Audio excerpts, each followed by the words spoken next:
Sayın Divan, kıymetli hazırım, tekrar hepinizi saygıyla selamlıyorum. Sabahleyin kendimi tanıtmayı unutmuşum, özür diliyorum öncelikle. Atilla Mutlu Alkış, ben 3 dönem KAFET Yönetim Kurulu üyeliği yaptım. Halen Güney Çerkez Birliği Yönetim Kurulu üyesiyim. Ankara'da yaşıyorum, Göksunluyum. Bu yönetimin kurulu üyesi arkadaşlarla yaptıkları hizmetler için ben de teşekkür ediyorum. Yalnız geçtiğimiz süreçte, yani olağanüstü farklı bir süreçten geçtik ama bizim üzerinde bir takım hadiseler yaşadık. Bunları toplum adına kendilerine yakıştırmadım. Şöyle ki, bir örnek verecek olursak, bizim derneklerimiz gençlerimizdir. Kaffetse bana göre tamadedir. Gençler hata yapabilir, tamadeler bunları gerektiği şekilde, topluma uygun bir şekilde dizayn edip yola çıkartmakla yükümlüdür diye düşünüyorum. Kaffet genç gibi eline değnek alıp da sokağa çıkmamalı diye düşünüyorum. Bir Göksun'da bir genel kurul yaşadık. Ben Göksun'la olmakla gurur duyuyorum. Göksunlu üyelerimize de bütün Gitasteney toplumuna da buradan saygıyla selamlarımı gönderiyorum. Göksun, Türkiye'de bugüne kadar olmamış, bana göre dünyada olmamış bir gelişme gösterdi. O çok büyük dediğiniz derneklerin burada 50-60 kişiyle, 100 kişiyle genel kurul yaparken Göksun 500'ün üzerinde insanla genel kurul yaptı. Türkiye'de Göksun kadar sayı toplayıp da genel kurul yapan bir derneğimiz yok. Bir defa bir topluma laf söylerken, bir şeyler söylerken bunlara dikkat etmek gerektiğine inanıyorum. Yaşadığımız süreçte bir genel kurul yapıldı. Genel kurul yapıldıktan sonra dünyanın fırtınası koptu arkasında. Olmadık şeyler söylendi. Bunlara mevcut KAFET yönetiminden de arkadaşlarımız alet oldular. Bu şeylere ön ayak oldular. Bana göre KAFET'in biraz daha farklı bir duruş sergilemesi gerekirdi, olmadı. İlerleyen süreçte Göksun Dernek Başkanı üzücü bir olaya karıştı. Bundan sonra fırtınalar koptu birdenbire. Bu adamı nereden buldunuz, getirdiniz bilmem ne. Bu adam mevcut KAFET yönetimini seçeceksiniz diye bizimle günlerce pazarlık eden bir arkadaşımızdı. O zaman mevcut KAFET yönetimi de istifa etmeliydi. Mevcut KAFET yönetiminden bir arkadaşımız Göksun Çerkez Derneği'nde 2 yıldır yönetim kurulu üyesiydi. Beraber çalıştılar. O zaman o arkadaşımız da istifa etmesi gerekirdi. Efendim bu seçim oldu, bu olaylar oldu, komple yönetim istifa etsin. Yok böyle bir şey. Suç kişiseldir. Bir insanın bir suçu varsa gereğini adli veya yargı toplum gerekli cezasını verir, gereği yapılır. Seçilmiş bir yönetim var, devam eden bir yönetim var, arkasından yönetim gerekli tedbirini aldı, gerekli bir şekilde cevabını verdi, yönetime devam edip gidiyor. Bunları yerden yere vurarak bunu nasıl seçtiniz, nereden buldunuz, getirdiniz bilmem ne. Biz bu arkadaşımızı gökten zembinden bulmadık. Bu arkadaşımız topluma ciddi faydaları olmuş, Göksun'da güzel çalışmış bir arkadaşımız. Ondan öncesinde Göksun Çerkez Derneği'nde bir dönem yönetim kurulu üyeliği yaptı. 2 dönem tek başına dernek başkanlığına aday olduğu yönetimiyle 2 dönem Göksun'da dernek başkanlığı yaptı bu arkadaşımız. Sanki yeni bulunup getirilmiş bir insan değil. 3. dönem 2 grup yarıştı. Bu arkadaşımız teveccüh gösterildi. 250'nin üzerinde, 50'nin üzerinde fark alarak bu arkadaşımız dernek başkanı oldu. Bize de buna saygı duymak düşer. Tebrik etmek düşer. Ha yanlış yaptıysa toplum bunun cezasını verebilecek misyonda bir toplumdur. Dünyada hiçbir toplum bu kadar Çerkez toplumu kadar yanlışı cezalandırabilecek kıvraklığa sahip değildir. Çerkez toplumu kadar bunu yapabilecek dünyada bir toplum yoktur. Ama daha olay olur olmaz yargıç kararını verdi, savcı iddiasını sundu, hakim kararını verdi. Ya Allah cumhurluk bütün dünyanın kamuoyuna birdenbire fişek gibi patlatıldı. Dünyada en kötü suçlar bile yapıldığında kimsenin ismi ailesiyle, sülalesiyle anılarak bu şekilde lanse edilmez. Ama biz bunu yaptık. Yazık günah ya. Toplumumuz zarar gördü buradan. Kimse zarar görmedi. Göksun'da olağanüstü bir deprem yaşandı. Ben KAFE'de, Çerkez toplumuna, toplumumuza, derneklerimize hepsine sonsuz teşekkür ediyorum. Gençlerimizle gurur duyuyor. Allah hepsinde 1000 defa razı olsun. Allah yokluklarını göstermesin. Olağanüstü bir çalışma gösterdiler orada. Toplumdan bizi arayanlar oldu. Ya nasıl bir toplumsunuz siz diye. Yardım götürüyoruz dediler Çerkez ailelere. Bizim ihtiyacımız yok. Lütfen onu ihtiyacı olan yere bırakın diyordu. Ama dedi aynı şeyi bizim bilmem ne köyüne götürüyoruz. Kamyonu benim evime yıkıyor. Biz nasıl bir toplumdan çıktık, siz nasıl bir toplumsunuz diyorlar. Gece oturuyorum, Estonya'dan birisi aradı. Tamam etmem. Anladım ki Çerkezce konuşmaya başladım. Buyurun dedim. Ya dedim, ben Estonya'da yaşayan bir Çerkezim. Bu depremi duydum. Oradaki hemşehrilerimiz varmış. Bunlara yardım etmek istiyorum. Ne yapalım? Ankara Çerkez Derneği'ni işaret ettik. Bu arkadaşlarımız bu para toplama işlerine giriyor. Oradan adam yüreği yanmış oradan. Yani toplum olarak yüreğimiz yandı her tarafta. Ha bana göre nacizane şunu yapsak daha güzel olurdu diye düşündüm. Göksun ciddi bir deprem yaşamış. Göksun'da yaşayan insanların hepsi şok yaşıyor. Bir de ciddi depremin arkasından Göksun halen şu anda dünyada en çok deprem olan yer. Her gün şu anda yani o depremden sonraki süreçte 6 dakikada bir ortalama deprem olurken şu anda günde en az 15-20 tane deprem oluyor. Hala. Ben de gittim gördüm. Yani oturuyorsunuz bir deprem ayağın altından zannederseniz tren geçiyor. Gümbür bir şey, uğultu. İnsanlarda psikoloji kalmadı. Benim evimde kiracı oturuyor. Çocuk şunu dedi. Çadırda oturuyor. Neden, niye çadırda oturuyorsun? Abi o gece dedi. Kalktım dedi. Yürürken duvardan dedi beni deprem aldı duvara attı dedi. Eve her girişimde o duvarı görüyorum. Korkuyorum dedi. Giremiyorum dedi. İnsanlar bu psikolojiyle yaşıyor.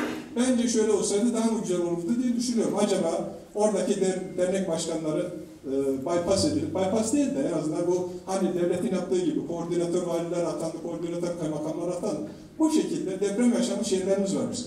İstanbul yaşadı, Gölcük yaşadı, işte Düzce yaşadı, Bolu yaşadı. Buradan tecrübeli insanları oraya koordinatör dernek başkanı olarak göndersek daha mı güzel olurdu diye düşünüyorum.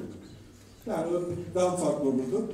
Oradaki hassasiyetler biraz daha farklı değerlendirilebilir miydi? Bu çalışma eksik olduğu anlamda demiyorum. Müthiş çalışma yapıldı. Çok güzel çalışmalar yapıldı. Tüm dünyaya örnek veren bir çalışma oldu. Onun için tekrar gençlere teşekkür ediyorum. Devamındaki süreçte yine beni rahatsız edilmiş oldu ve toplum da çok gerdi bu. Orada mevcut derneklerin yönetimlerine aday olmuş, başkanlığa aday olmuş, bir şekilde seçilememiş arkadaşlarımızla kafet sürekli istişare haline geçti. Ya orada aktif bir derneğiniz var. Yürüyen bir deneyiniz var. Bu insanlarla niye diyaloğa girmiyorsunuz? Niye imtina ediyorsunuz da o insanları vitrine çıkartmaya çalışıyorsunuz? Bu da toplumu rahatsız etti. Böyle bir rahatsızlık ciddi olarak toplumda biz de yaşıyoruz. Bir hastane bölgesindeki insanlarda bu rahatsızlık var. Ama biz Göksun Derneği olarak ayaktayız. Toplumumuzun yanındayız. Göksun'da insanlar toplumu da seviyor. Derneğini de seviyor, kafedi de seviyor. Ama bunu yapmaması gerektiğine inandığım bir takım yanlışlar yapıldığına inanıyorum burada. Bunlar inşallah bundan sonraki süreçte bir daha yaşanmaz. Hizmet olan herkese teşekkür ediyorum. Saygıyla önlerinde eğiliyorum. Bu toplum için biz her zaman ne gerekiyorsa yapmaya hazırız. Benim için de özellikle şahsımla ilgili de çok şey söylendi. Ben de bir önceki dönem bu yönetim seçilmesi için çalıştım. O zaman ben kötüysem bu yönetim de kötü. Bu yönetim de istifa etmeliydi. Buna niye destek verdiniz diyorsunuz? Sizlere de destek verdik. Aynı şekilde hepimiz destek verdik. O yüzden çiftçilerle ilgili bir yorum yapılacaksa lütfen topluma mal etmeyin. Bu toplum bizim. Biz seviyoruz toplumumuzu. Hepinizi saygıyla selamlıyorum. Eğer haddimi aşan bir konuşma olduysa hepinizden özür diliyorum. Genel toplum tekrar toplumumuza hayırlı olmasını diliyorum. Saygılarla. Teşekkür ederiz. Başka var mı konuşmak isteyen? Buyurun Raşan Hanım.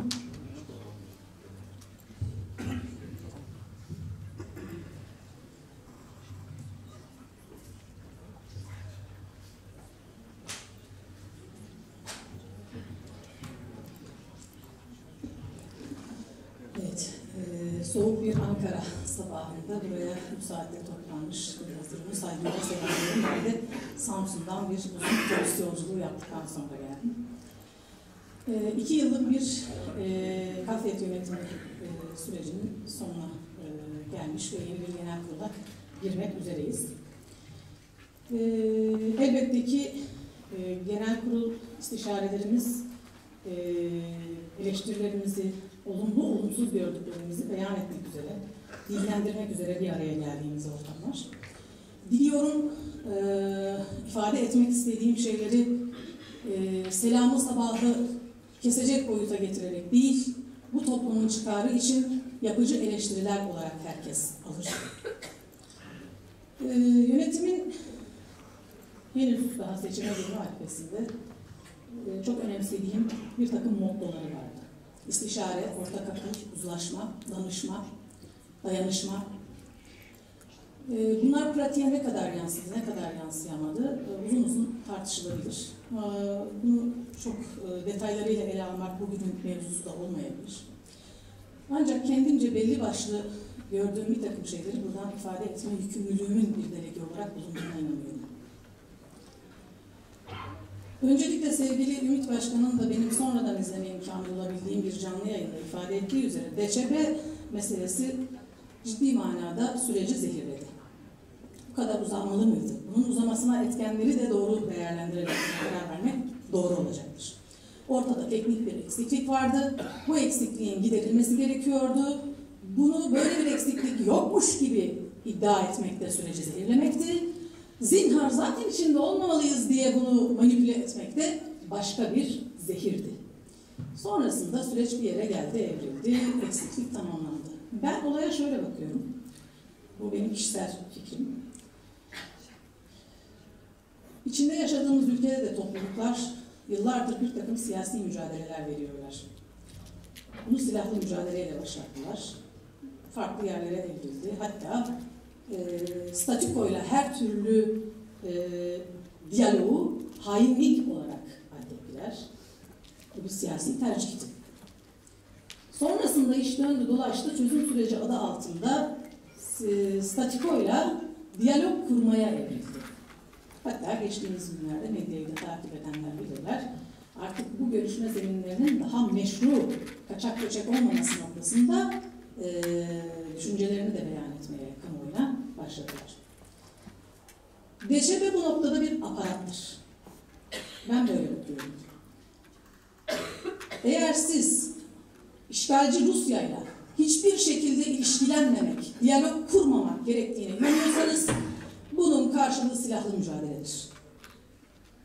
Gücünüz varsa, nüfusunuz varsa, nüfuzunuz varsa budur. Bunu yaptığınız vakitte, bunu yapan birileri çıktı işte ortalıkta geziyorlar. Maalesef dünya coğrafyasında özgürlük ve demokrasi adına nereleri kan gölüne çevirdiği belli olan Batı'nın da aparatı haline dönüşüyorlar. Eğer bir diyalog geliştirmek noktasındaysanız, bunu ifade edenlerden biri de ben değilim ayrıca.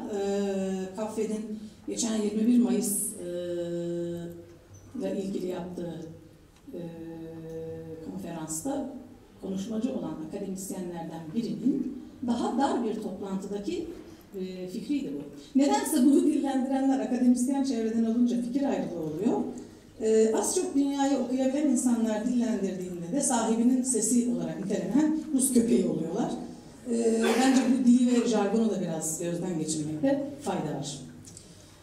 Dolayısıyla çıkış yolu arıyorsak ve bunu bir diyalog üzerinden sürdürmeyi planlıyorsak ve eğer mevcut pratikte hani başka yerlerle ilişkilenebilirizin bir karşılığını oluşturamamışsak günü geldiğinde ne kadar nasıl kullanacağımıza bakarak yolumuza devam etmemiz gerektiğine inanıyorum. Çünkü farklısından bir sonuç gelmedi.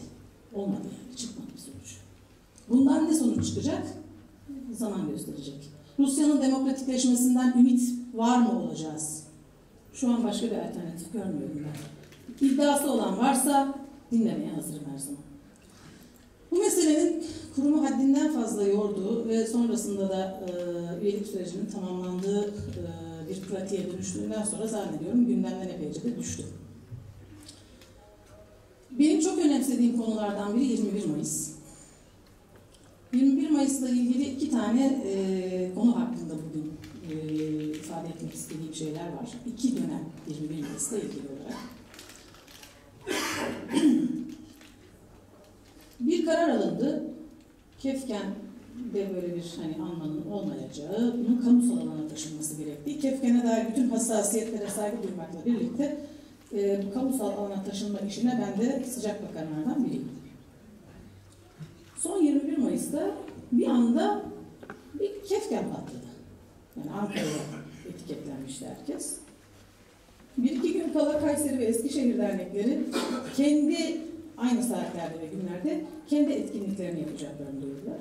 Bizim o dönemki başkanımızı aradım, dedim başkan buna neye göre karar verildi?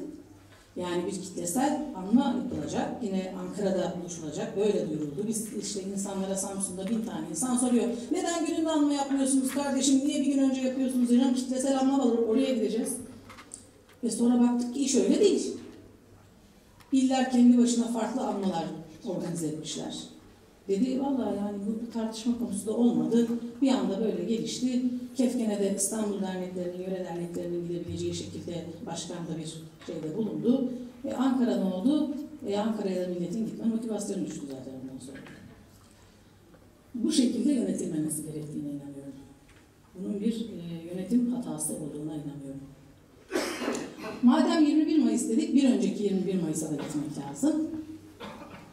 Bir önceki yıl 21 Mayıs yine kamusal alana taşındı.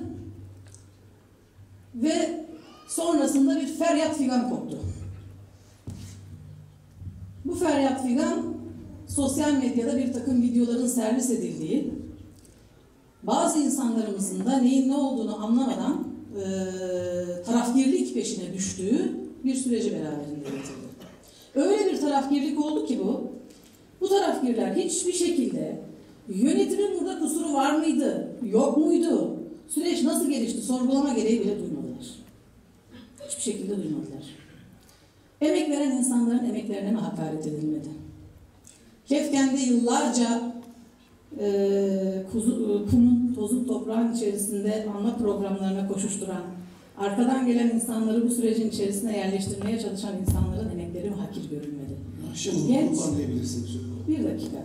Ben biraz şöyle bir söz hakkım olduğuna inanıyorum ve bunu da gerekirse oylatabilirsiniz. Geçen genel kurullarda sık sık söz alanlar toplamda çok daha fazla bizden fazla konuşmuş oldular. Teşekkür ederim. Dolayısıyla bir de baktık ki bir anda bir tarafgirlik meselesine dönüştü iş. Bu tür bagajlarla kurumlar eleştirilmemeli. Kurumlara yapacağımız eleştirilerin altlığı olmalı. Yönetim kadrolarına yapacağımız eleştirilerin de altlığı olmalı. O süreçte hem KAFED'in görevlendirdiği sahadaki gençler ciddi bir iftiraya uğradılar. Hem yıllarca bu kültüre bilabeden emek vermiş insanların emeklerine ciddi hakaretler edildi. Yönetimin buradaki belki en büyük kusuru hantallığı oldu. Süreci açıklamak konusunda. Ümit Başkan'ın bir sağlık problemi vardı. Sürece dahil olana kadar zaman geçti. Ama bu böyle olmaz. Bunu mevcut yönetim de geçmiş dönemde aynı tarafgir ve klik gözlüğüyle yaptı. Onlara karşı bakanlar da aynı gözlükle yaptı. Bu olmaz. Bu adil değildir. Adil olmayan hiçbir yaklaşım toplumu ileriye taşımaz. Bunun farklı bir örneğine de ben yaşadığım hiçbir toplulukta rastlamadım. Dolayısıyla buna bir örnek de şu, son dönemde Kefken anmasına giden yönetici arkadaşlarımızdan bazıları geçmiş dönemde bize akıllarımızı kiraya vermekle uydurma mekanlarda ağlaşıp muhatabın önüne çıkamamakla itham ediyorlardı. Ama aynı arkadaşlarımıza bir baktık ki bir anda Kafkas halkları için Kefken'in ne kadar önemli bir hafıza mekanı olduğunu anımıza vermişler. Bu bir istikrarsızlıktır arkadaşlar. Bu olmaz. Yapmayın. Kimse kimseye bunu yapmasın. Gelelim tüzük meselesine. Tüzükle ilgili olarak Samsun olarak bir çalışma yaptık, gönderdik. Yönetim dikkate aldı, almadı. Uygun gördüklerimizi aldık dedi sevgili Selçuk Kürsü'deydi o gün. Bunu gördüğümüz anda ben kendi payıma salonu zaten terk etme kararı aldım. Çünkü yaptığınız emeğin dikkate alınmadığı, kendi metnini Haziran'ın önüne getiren bir yönetim anlayışıyla bunun oylamasına girmenin bir manası yoktu. Nasıl olduğunu anlamadığımız bir şekilde tüzük çalıştığı yapılması için verilmiş bir önergede bu süreçte geri çekildi. Sonra patır patır bütün salon mutabık kalınabilecek maddeler üzerinde de REDO'yu kullanmaya başladı. Ne oldu şimdi? Yönetim kendi metnini getirmek üzerine bir hesabın içinde oldu. Karşı taraf hayır kardeşim o zaman tüzüğün tamamını reddediyoruz diye bir hesabın içinde oldu. Ortada bizim gibiler konu mankeni olarak kaldı. Yapmayın bunu. Hiç kimse bu toplumun zihniyle, aklıyla, hafızasıyla lütfen dalga geçmesin. Bu toplum bunu hak etmiyor.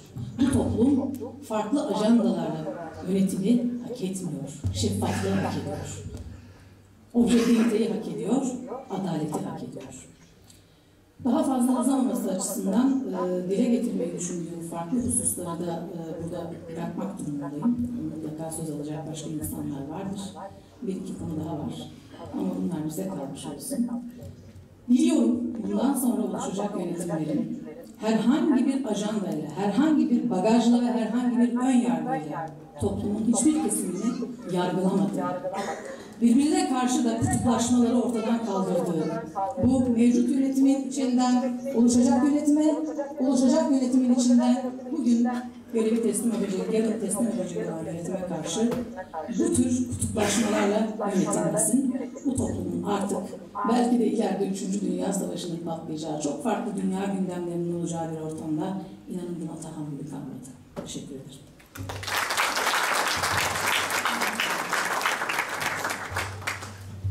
Başka söz almak isteyen var mı?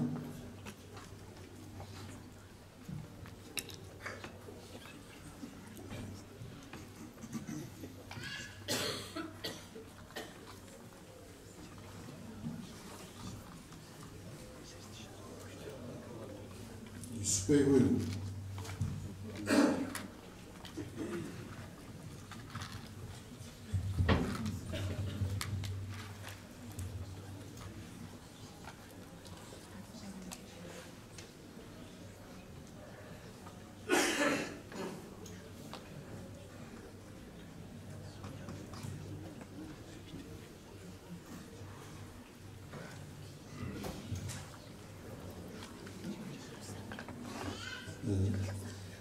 Tekrar iyi günler.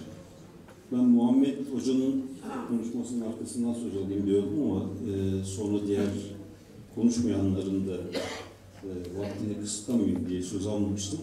Şimdi söz alan olmadığı için o Muhammed Hoca'nın arkasından onun söylediklerini devam ettireyim istiyorum. Genç arkadaşlarımızın ve arkadaşımızın söylediği Çerkez kalmak değil, Çerkez olmak kavramı bence gerçekten önemli. Çünkü bizim sürgün ve soykırımımız 1864 Çarlık Rusyası ile olan mücadelemiz sonunda oluşmuş bir soykırım. Ama bir de ikinci bir soykırım var. Diasporalarda farklı şekillerde oluşuyor. Tabii Osmanlı Devleti dağıldıktan sonra farklı diasporalar olduk. Ama biz şimdi Türkiye diasporasında olduğumuz için Türkiye'yi söyleyelim. Türkiye'deki soykırımın adı da asimilasyon. Bunu Taner Akçam'ın bir kitabı var. Herkese tavsiye ederim. Bizim sorunumuza çok yakın olduğu için. Taner Akçam Ermeni soykırımında asimilasyonu niçin es geçti, niçin atladığını yazmış o kitapta. Ve bundan dolayı üzüntüsünü belirtmiş ve Ermeni soykırımının biçimlerinde asimilasyon olduğunu anlatıyor. Bizim için de Türkiye'de asimilasyon önemli bir soykırım nedeni. Bir de bizim böyle bir soykırımımız var. İşte onun sonucunda Çerkez kalmaktan öte, Çerkez kalma mücadelesi asimilasyona karşı mücadeleydi. Artık o Çerkez olma mücadelesine dönüşmek sürecine geldi. Konuda hak veriyorum da bunun nasıl olacağını da çalışmamız gerekiyor. Bu bir önceki konuşmamda bahsettiğim siyaseti nasıl üreteceğimiz konusunda çok ciddi sıkıntılarımız var. Bu sırf bizden kaynaklanmıyor. Dünyadaki neoliberal düzenin bize getirdiği etkilerden kaynaklanıyor. Gerçekten bu konuda da çok ciddi çalışmalar var.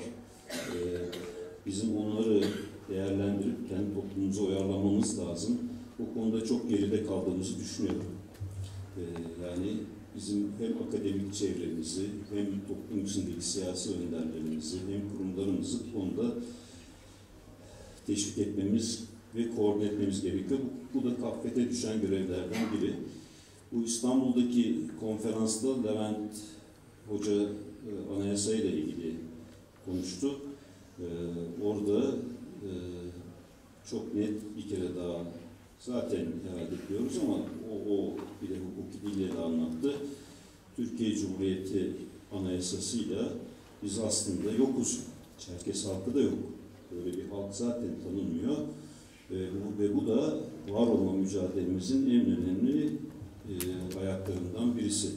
Yani yurttaş olarak var olduğumuz ülkede, yaşadığımız ülkede var olma, tanınma zorunluluğumuz var. Bu olmadığı sürece bu yok oluş sürecek ve mücadelenin asıl göstergesi de o bence. Bizim dönem, yani bizim genç dönemimiz, şimdiki genç arkadaşlar kendi siyasetlerini geliştirsinler lütfen. Bizim genç olduğumuz dönemde siyasi çözümlememiz vardı ve çok rahat söylüyorduk. Çerkes halkının kurtuluşu, Türkiye'de yaşayan bütün halklarla beraber kendi kaderini tayin eden bir toplum olma mücadelesinin sonucunda olacak. Yani biz kendi kaderini tayin etme hakkı için mücadele ediyorduk. Dönüşçülerse bunu ana vatanlarında kendi kaderini tayin eden bir toplum olmak diye söylüyorlardı. Ve hatta burada biz daha öte dünya literatüründen tartışmalar yapıyorduk. İşte kendi kaderimizi tayin edeceğiz de özel bölgeler olacak da bu özel bölgeler kültür tabanlı mı olacak, bölgesel mi olacak? Bunu tartışıyorduk. Bu da çok ciddi. İşte Bund teorisi, işte bölgesel olmayan kültürel özelliklerin de olabildiğini söyleyen falan. İşte devrimci hareketlerin hepsi de bölgesel özelliği savunuyor. Bu kadar netti yani o zaman siyasi argümanlarımız. Ama bugün için bu şeyler, bu kavramlar artık çok daha geliştirilmesi gereken, yeniden ilgilenilmesi gereken kavramlar oldu. Şu an yurttaşlık, vatandaşlık, işte ulus devlet, demokratik devlet, demokrasi, radikal demokrasi gibi kavramlar tekrar tartışılıyor. Bugün diaspora kavramı tartışılıyor. Diaspora içinde halkların durumu tartışılıyor. Bütün dünyada diasporası geniş halklar, diaspora stratejileri üzerine tartışıyor.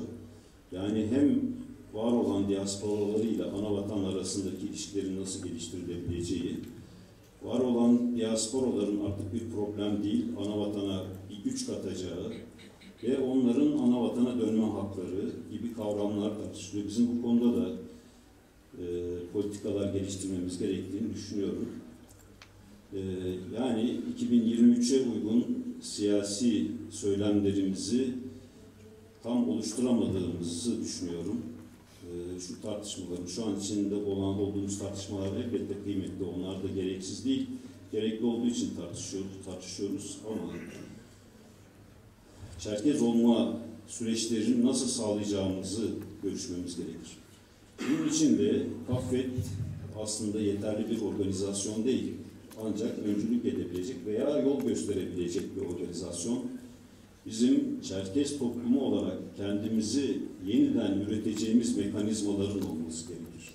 Eğer bunu sağlayamıyorsak, kamusal alanda olamıyorsak, kamusal alanda olma hak ve hukukunu sağlayamıyorsak, Çerkez olma mücadelemizde yürümeyecektir. Bu konuda neler yapabileceğimizi, ne tür politikalar geliştireceğimizi tartışmamız gerekir. Yani biz Çerkez toplumu Türkiye'nin diasporanın üniversitelerinde nasıl yer alıyor? Yerel yönetimlerde nasıl yer alıyor? Mecliste nasıl yer alıyor? Anavatanla ilişkileri bu çerçevede nasıl geliştiriyor? Anavatanla nasıl bir diaspora stratejimiz var? Anavatan diasporasına nasıl bakıyor? Biz anavatan için ne yapıyoruz? Anavatan bizim için ne yapıyor? Gibi kavramların tamamını yeniden organize etmemiz lazım. Bunlarda siyasi farklılıklarımız olabilir. Onlar da güç katar diye düşünüyorum. Her siyasi farklı bakış açısı eğer bir sorunu çözmek için çalışıyorsak güç katar. Yani diyorlar ya hedefe giden tek yol yok. Birçok yol var. Her yolu tartışabiliriz, her yolu konuşabiliriz ve her yolda ilerleyebiliriz. Ama sorunumuzu doğru tespit edip nasıl çözeceğimize yön vermemiz gerekir diye düşünüyorum. Sağ olun. Teşekkür ederiz Yusuf Bey. Başka konuşma talebinde bulunan var mı?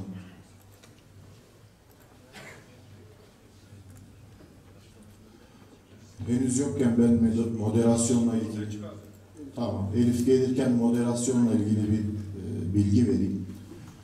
Şimdi biz konuşma süresinde sınırlama kararını niye alıyoruz? Burada daha çok kişi konuşsun. Vaktimizi daha verimli kullanalım. Daha çok fikirler ifade edilsin. Moderasyon görevi de bize verildi ama burası bizim toplantımız, şahsımızın toplantısı değil, şahsımın kürsüsü değil. Diğer konuşmacıların hakkına geçmemek için uyarıda bulunduğumuzda o zaman oylatalım diye bu kürsüye, kafede res çekilmesini ben çok doğru bulmuyorum. Herkesi mümkün olduğunca çok konuşturuyoruz. İkinci defa yine söz verebiliriz ama dediğim gibi burası kafedin kürsüsü. Yoksa çoğunlukla gelen herkes kesintisiz konuşur. Bunun önüne geçebilmemiz lazım. Moderasyonu biraz desteklememiz lazım. Salondan bunu rica ediyorum. Özür diliyorum. Elif Hanım, buyurun sizi dinliyoruz.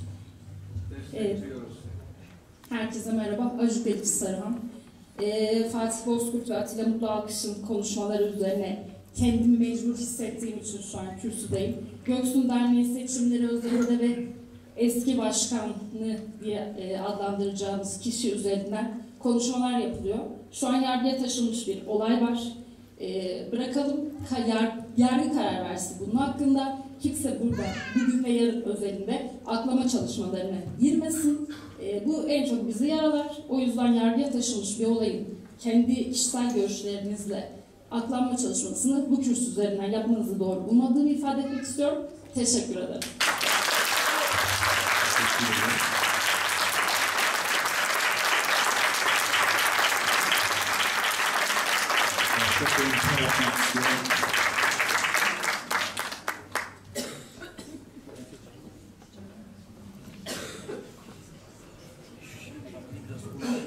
Buyurun Nat Bey.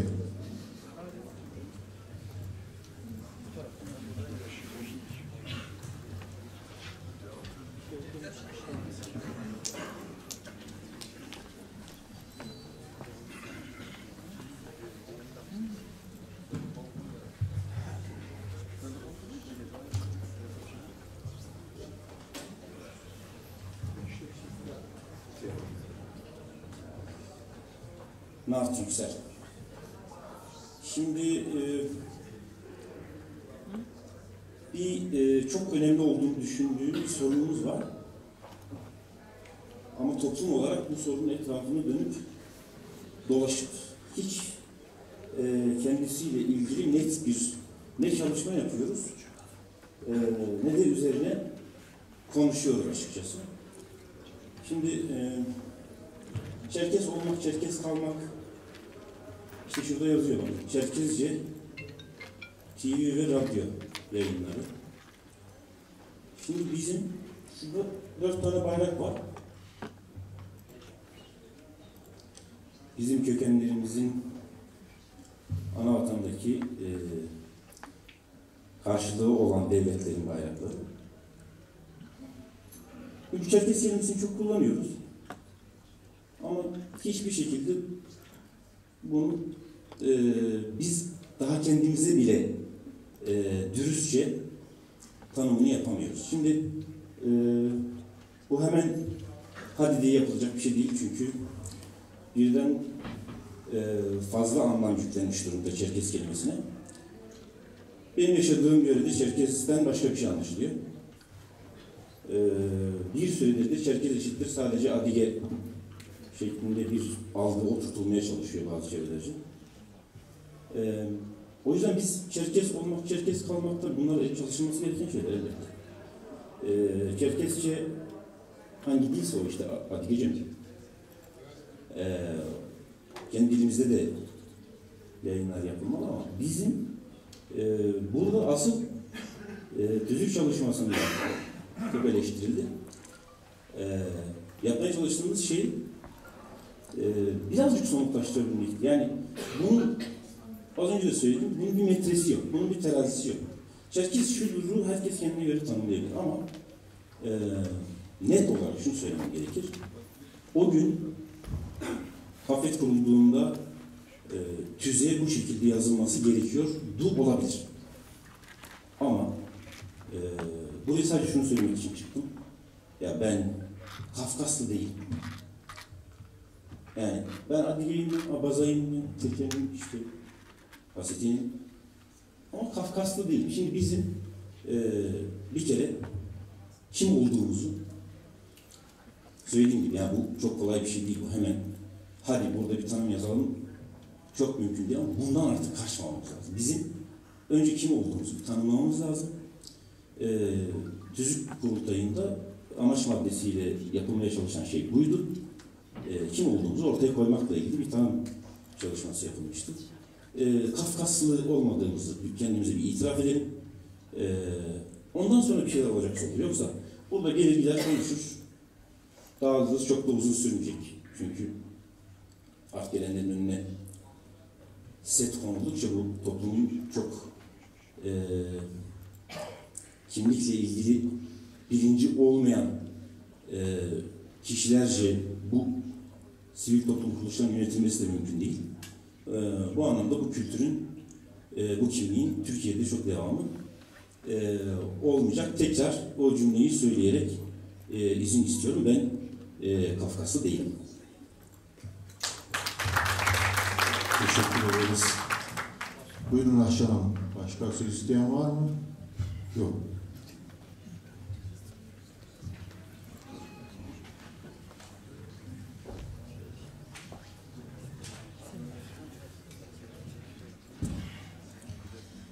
Evet, ikinci kez oldu. Eğer biraz önceki eleştiri banaysa bunu KAFFED'in zaten genel kurul öncesi 1 Haziran'ın toplanmış olması nedeniyle söyledim. Bu bir taraftar toplayarak sayı almak değildi yani. Önce onu bir açıklayalım. Böyle bir taraftarlık beklentim hiçbir ortamda, hiçbir koşulda da olmamıştır, olmaz. Onu demokratik bir hakkın tecellisi olarak görürüm ancak. Madem ikinci kez söz hakkınız varmış, geri kalanları da orada kullanırım diyerek çıktım. Kendisi burada olmadığı için detayına girmeyeceğim, arkadaşımızın görmedim çünkü.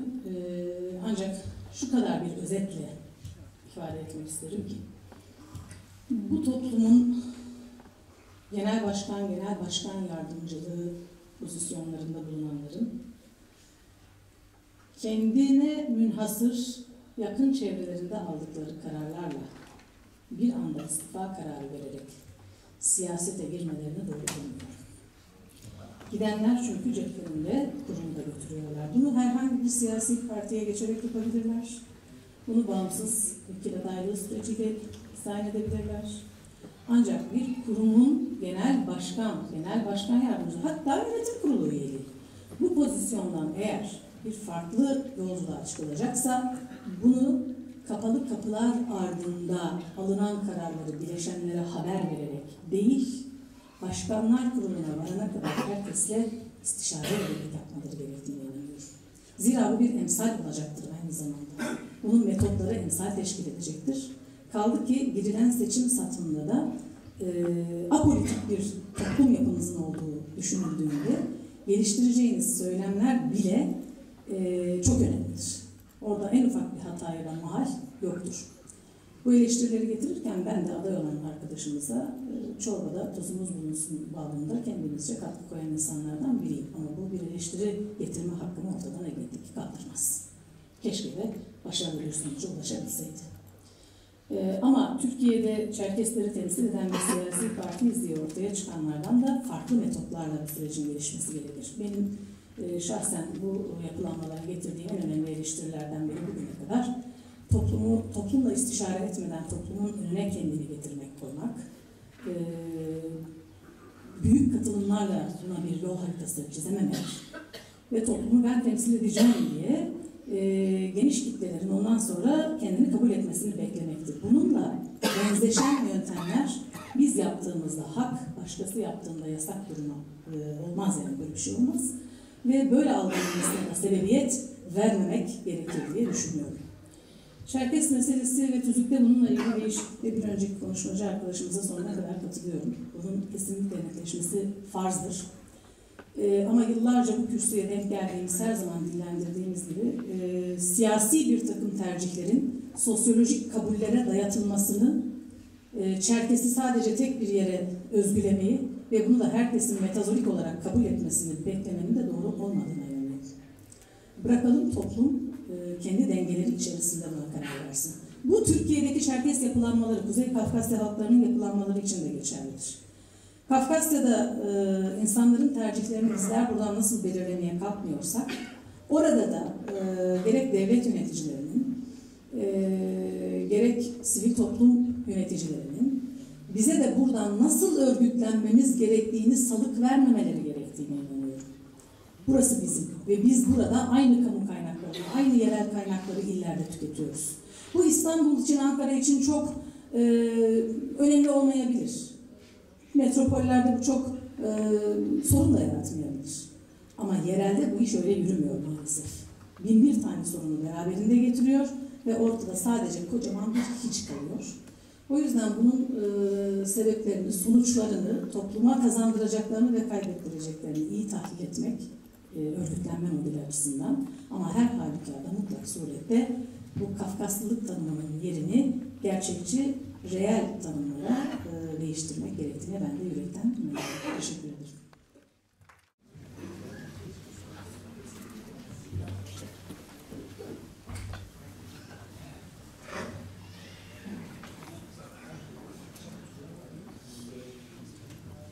İyi günler herkese. Adım Murat Canlı, Ankara Üniversitesi Belediyesi. 2013 yılından beri yaklaşık 10 yıldır dernekte ya da federasyonda bir görev almıyorum. 2003 yılından 2013 yılına kadar 5 defa, böyle iyi mi? Evet. Tamam.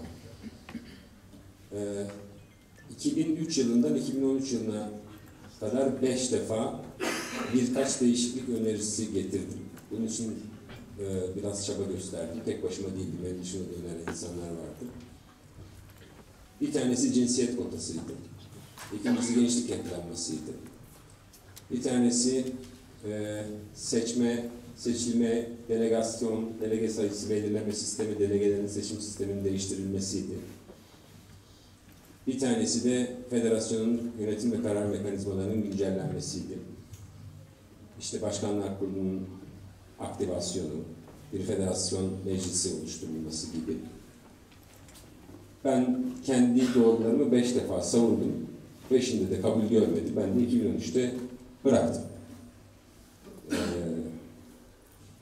2013'te bırakırken özellikle bu cinsiyet kotası ve gençlik kısmına bir daha çabaladım diyeyim. Sonra da geçti zaten o. Verdiğim bir örnek vardı. Bunu gençler için, genç kardeşlerim için söylüyorum. Sebastian diye bir arkadaşım vardı benim, Avusturya'da siyaset yapıyordu. Benden yaşça çok küçüktü. Başka bir platformda, yani ben 2013'te Çerkes örgütlerinde çalışmayı bıraktım ama başka faaliyetlerim devam etti. Sebastian 2009'da yanlış hatırlamıyorsam 23 yaşında partisinin gençlikten sorumlu, benden mi oluyor? Tamam. Gençlikten sorumlu genel başkan yardımcısı olmuştu. 2013 yılında işte ben 40'larıma geldiğim zaman o 27 yaşında Avrupa'nın en genç Dışişleri Bakanı oldu. Yanlış hatırlamıyorsam 30'lu yaşların başında başbakan oldu. 31 yaşındaydı herhalde. 35 yaşında da oğlu olduğu için, oğluyla ilgilenmek için siyaseti bıraktı. Ben de son yaptığım konuşmada şöyle bir şey söylediğimi hayal meyal hatırlıyorum. Bizde ise 40 yaşındaki insanlar, 3 çocuk babası, derneğin kapısının önünde dikiliyor. Gençler işine baksın deniyor demiştim. Gençler bir şeyler yapmak istiyorlarsa, ne yapmak istiyorlarsa doğrudan yapmalılar. Yeter ki yapsınlar. Bu yani çok kendilerini öne çıkartarak değil, hedefledikleri yolda yürümeliler. Örgütün geleceği onlar, doğru, ama çok ben merkezci bir yaklaşımla yürüdükleri zaman da bu sağlıklı olmayacak. Özellikle örgütün, Kaffet'in, Türkiye'deki Çerkes örgütlülüğünün nasıl değişeceğine dair çalışmaları bence çok faydalı olacaktır. Yeni yönetimin de öncelikli yapması gereken şeyin Türkiye'deki Çerkes örgütlülüğünün yeniden yapılandırması olması gerektiğini düşünüyorum. Kabul etmek zorundayız ki mevcut yapı, mevcut karar sistemi yürümüyor. Bizi ileriye götürmüyor, kutlaşıyoruz. Yani bu kısma girmeyeyim ben, uzun uzun çok yaralıyoruz birbirimizi. Karar alma mekanizmalarımızı, örgütlülük yöntemimizi, örgütlülük şeklimizi değiştirmemiz lazım. Ben yeni yönetimde yer alsaydım tek gündemim bu olurdu. Teşekkür ederim herkese. Teşekkür ederiz. Başka söz almak isteyen var mı? Hüseyin Hocam buyurun.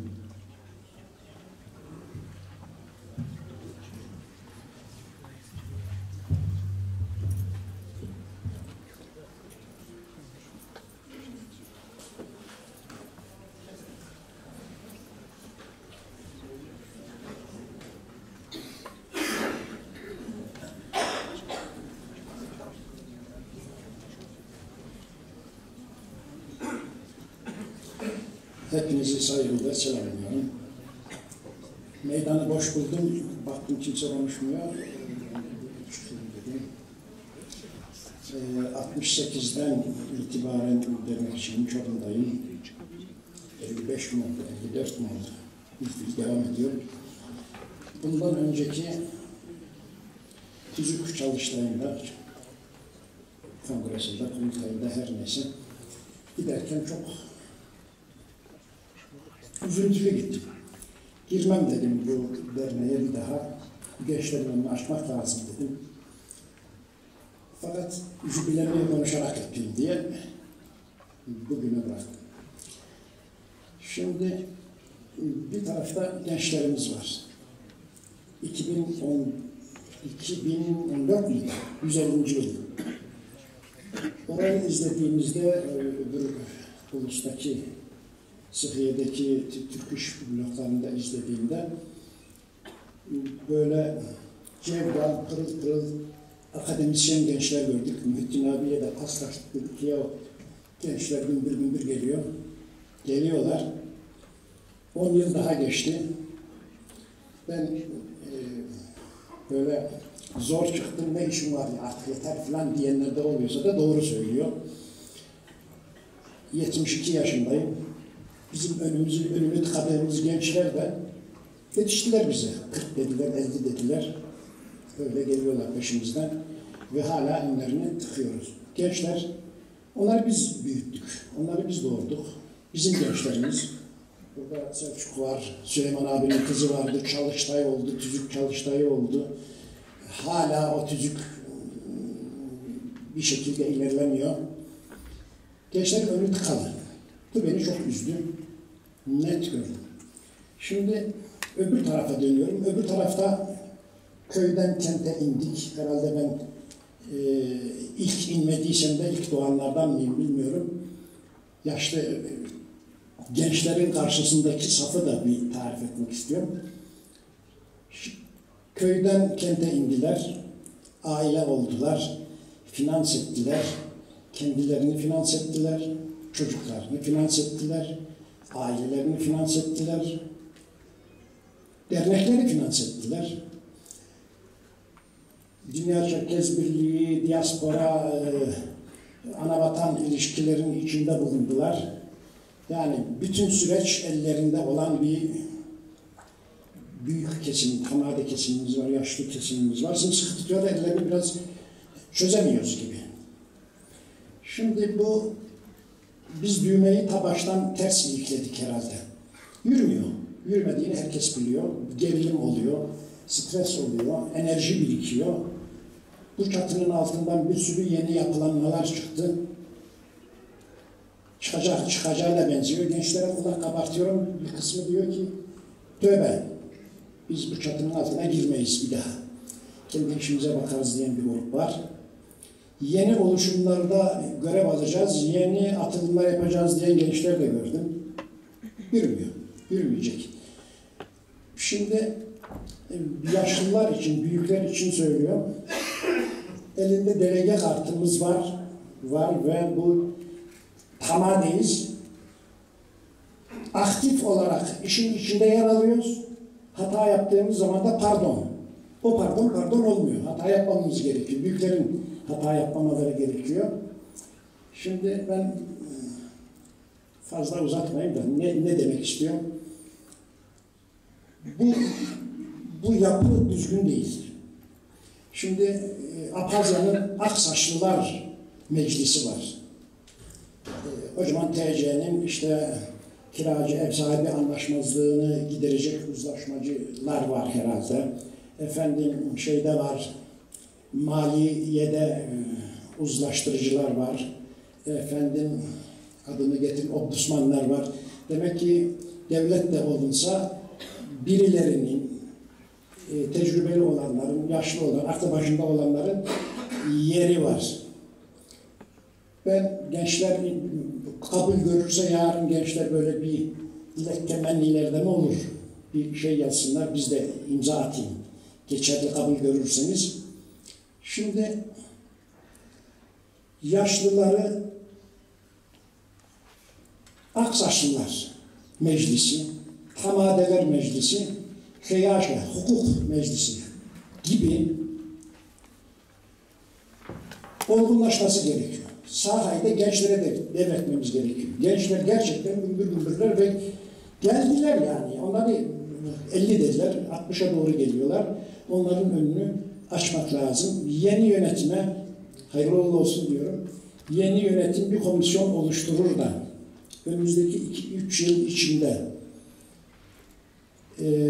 Aksaçlılar Meclisi, Hamadeler Meclisi, Hukuk Meclisi veya kurulu gibi bir oluşum için komisyon veya bir şey kurulur da gençler akademisyen dedik çalışsalar ve bunları 3 senede olgunlaştırsalar. Üçü bir arada mı olur? Ayrı ayrı mı olur? Nasıl olur? Gibi bir çalışma gerekiyor gibi geliyor bana. Yani herkes yerine otursun. Gençlere sahayı açalım. Büyükler büyüklüğü olacağı yerde, ağır olduğu yerde olsun. Aksaçlılar, Apazya'na da Aksaçlar demiştim. Herkes yerine oturursa daha sağlıklı olur diyorum. Bunu yarın gündeme gelir mi? Bir komisyon oluşturulur. Bence bunun üzerinde çalışmak gerekiyor. Ve sağlıklı da yürür gibi geliyor. Biraz önceki arkadaşımız da dedi, bu yapılanmanın bir değişikliğe uğraması gerekiyor gibi. Bunu yoldan yeni geldim, terliyim, meydanı boş buldum çıktım ama çabucakta ineyim. Dizlerimden problemim var. Yarın bir kağıt dolaşırsa, bunu kabul görürse bir şey verelim, teklif verelim. Yeni bir komisyon 3 yıl, 2 yıl üzerinde çalışsın. Biz de bilelim kim Hamade, kim Aksaçlı, kim değil, mahkeme lazım değil. Güzel bir saha araştırması, bir akademik bir araştırma olursa önümüz açılır gibi geliyor. Hepinizi saygıyla selamlıyorum. Teşekkür ederiz Hüseyin Hocam. Muharrem Bey buyurun.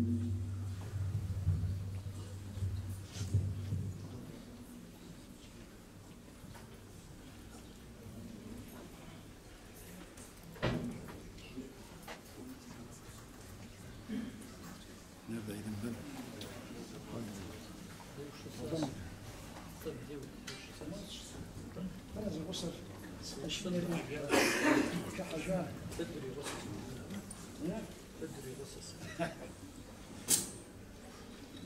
Değerli Genel Başkanım, değerli azizler, saygıdeğer yöneticiler,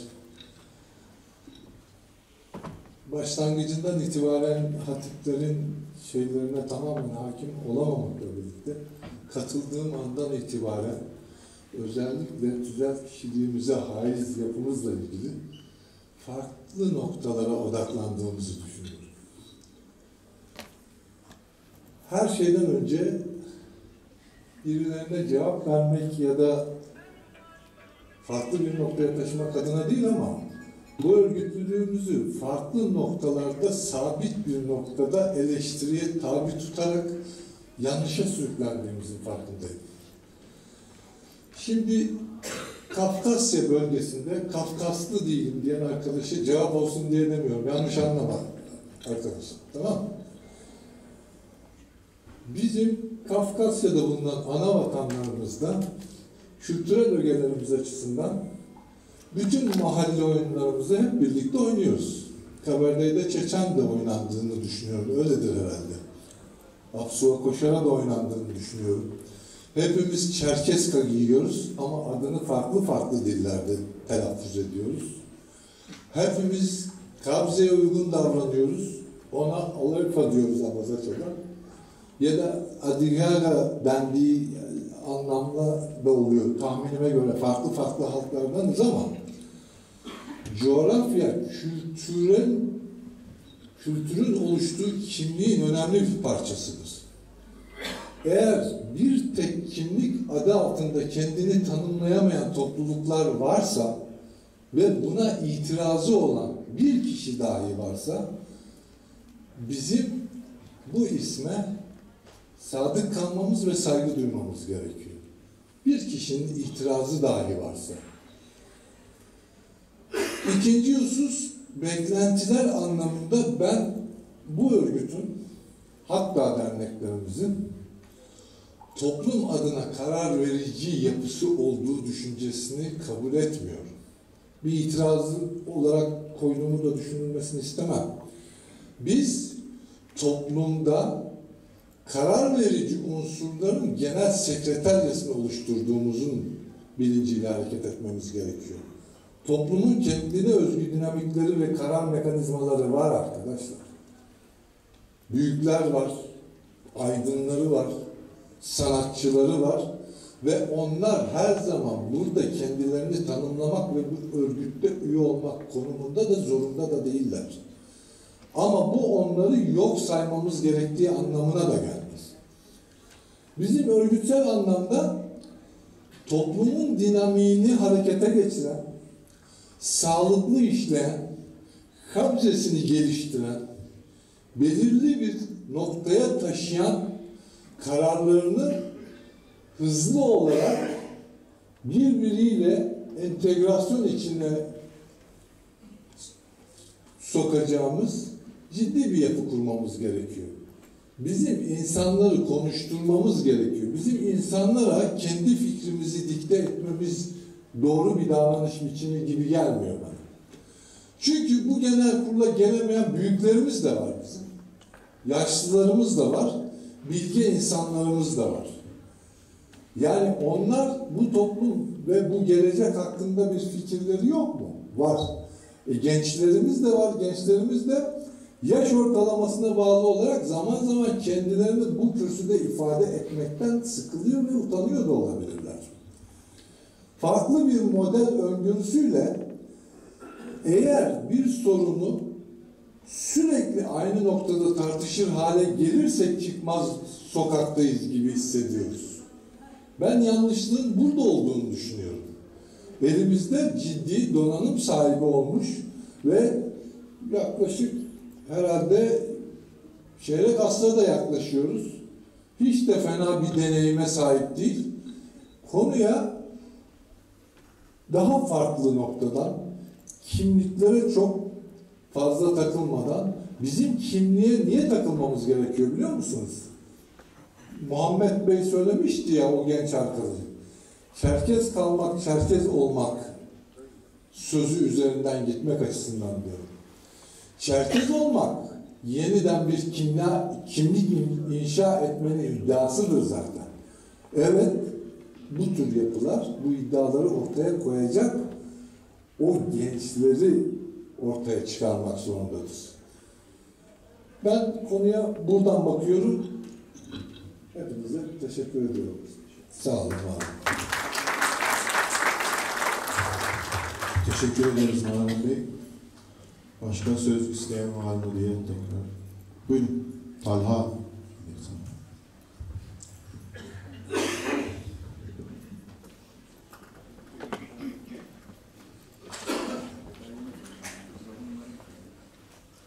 Değerli Azim'in, herkese öncelikle merhabalar. Merhaba demek istiyorum. Aslında bir konuşma yapmayacaktım bugün ama Muharrem abimin akabinde bir konuşma yapmak istiyorum. Her genel kurulda, her toplantıda görüyorum ki burada işte Çerkez ismiyle alakalı, federasyon ismiyle alakalı tartışmalar yapılıyor. Tabii konuşmaya şu an yanlış başladım. Beni tanımayanlar vardır. Ben Sivas Yıldızeli Yavuk köyündenim. İsmim Talha Ölmez. Babam Kumuk, Dağıstanlı, annem Çeken. Sivas Kuzey Kafkas Kültür Derneği yönetim kurulu üyesiyim. İnşallah da yarın yönetim kurulu adayım Kafkas Dernekleri Federasyonu'nda. Sizlerle burada buluşmak, sizlerle bulunmak benim için büyük bir keyif, büyük bir mutluluk verici bir durum. Çok fazla söyleyeceğim şey var. Bu konuyla alakalı çok fazla aklıma şey geliyor. Bunları toparlayıp kısa sürede bana ayrılan vakitte söylemek istiyorum. Sözlerim kronolojik olarak bazı şey olmayabilir, mantıklı olmayabilir. Bu yüzden de şimdiden özür dilerim. Ben Çerkez Dili Edebiyatı mezunuyum. Düzce Çerkez Dili Edebiyatı ilk mezunlarındanım. Benim üniversite puanlarımı ÖSYM'nin sitesinden gösterebilirim. Üniversite sınavında aldığım puanı sizlere gösterebilirim veya inceleyebilirsiniz. Türkiye'deki birçok üniversitede birçok popüler bölümü tercih etmek yerine yeni kurulan isminin Çerkez Dili Edebiyatı bölümü olduğu ve ilk kez tercihlere sunulan bu bölümü tercih ederek orada gittim ve orada başarılı bir eğitim sürecini geçirdim.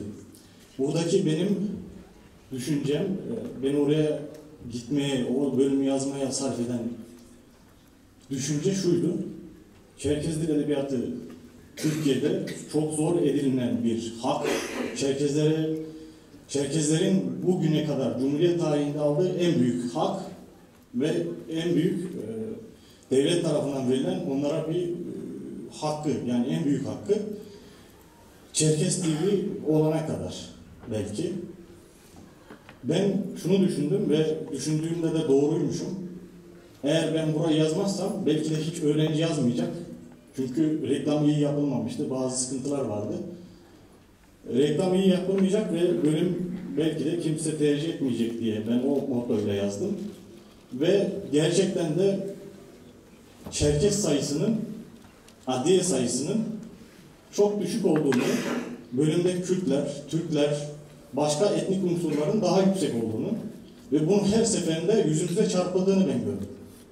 Onlar olmasaydı o zamanki bölüm kapatılacaktı. Belki bunun ciddiliğini anlayamıyoruz, ciddiyetini anlayamıyoruz ama maalesef kendi insanımız, adliye insanlarımız o bölümü tercih etmediler. Ben bir kumuk olarak o bölüm kapatılmasın diye hayallerim olan bölümlerden vazgeçerek o bölümü tercih ettim. O bölümde Çerkez Dili Edebiyatı okumaktan hiç gocunmadım. Ve ben Çerkez'i, Abazay'ı, Oset'i, Çeçen'i asla ayrı görmedim. Kafkas Dernekleri Federasyonu'nun yönetim kuruluna adayım. Birçok camiada, birçok yerde, birçok alanda Çerkezler adına, Abazalar adına, Osetler adına ne yapabilirsem, ben de işin neresinden tutabilirsem diye uğraşan, nacizane çalışmalar yapan birisi. Bu Çerkez kavramı, Ankara Çerkez Derneği'nin tüzüğünde de olduğu gibi Çerkez eşittir tüm Kuzey Kafkas halkları şeklinde değilse, ki öyle olmayan, o düşüncede olmayan Çerkez eşittir adiye diyen, o görüşte olan büyüklerimiz, derneklerimiz var. Dolayısıyla federasyonun adını da Adiye Dernekleri Federasyonu yapalım diyorlar. Bırakın bunlarla uğraşmayalım. O kadar çok sorun var, o kadar çok ciddi sorunlarımız varken bırakın da ben burada çalışayım. Çerkezlere hizmet için çalışayım. Osetlere hizmet için çalışayım. Şuradaki bayraklar için hizmet için çalışayım. Bırakın. Bunlarla uğraşmayın. Bunlara takılmak yerine ya bundan niye rahatsızlık duyasınız? Bundan niye insanlar rahatsızlık duysun? Burada Çerkez için, adliye için OSET için çalışan birisinden bir insan niye rahatsızlık duyar? Niye bu insanları buradan ayırmak zorunda bırakır?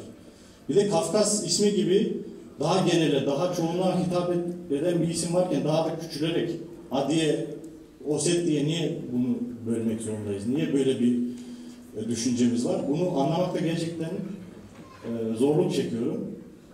Benim için oradaki bayrakların hepsinin değeri aynıdır. Beni temsil eden Dağıstan bayrağı da yok orada.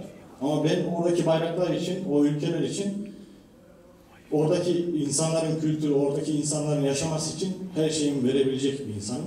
Bunun için de çalışmalar yapıyorum. Beni yakından tanıyanlar gayet iyi biliyorlar bunlar da.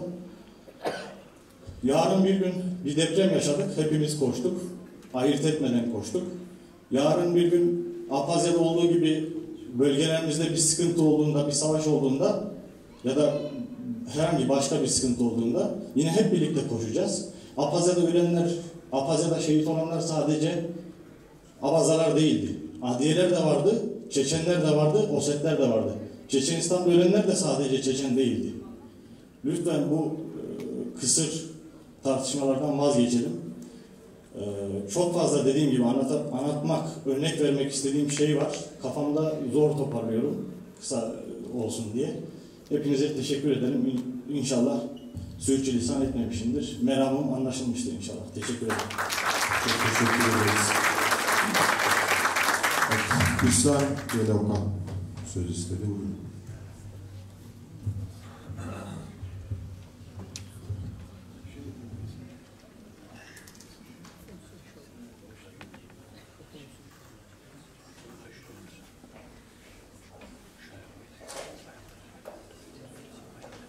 Saygıdeğer büyüklerim, değerli hazırım, hepinize iyi günler diliyorum.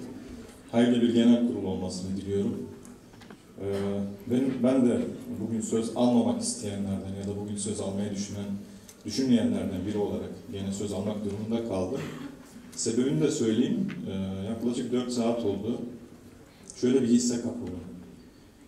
Ya bu kurumda hiçbir sıkıntı yok. 2 senedir biz boşuna birbirimizi kırıyoruz. Ya da sorunlarımızı buraya çıktığımızda konuşamıyoruz. Böyle bir durum var, böyle bir gerçeklik var. Ben ikincisini düşünüyorum. Ben herkesin, ben de dahil, herkesin gönlünde bir şeyler geçtiğini, söylemek istediği çok şey olduğunu ama söyleyemediğini düşünüyorum. Gerçekten herkesin uykusu var şu an. Böyle bir genel kurula geliyoruz ne yazık ki.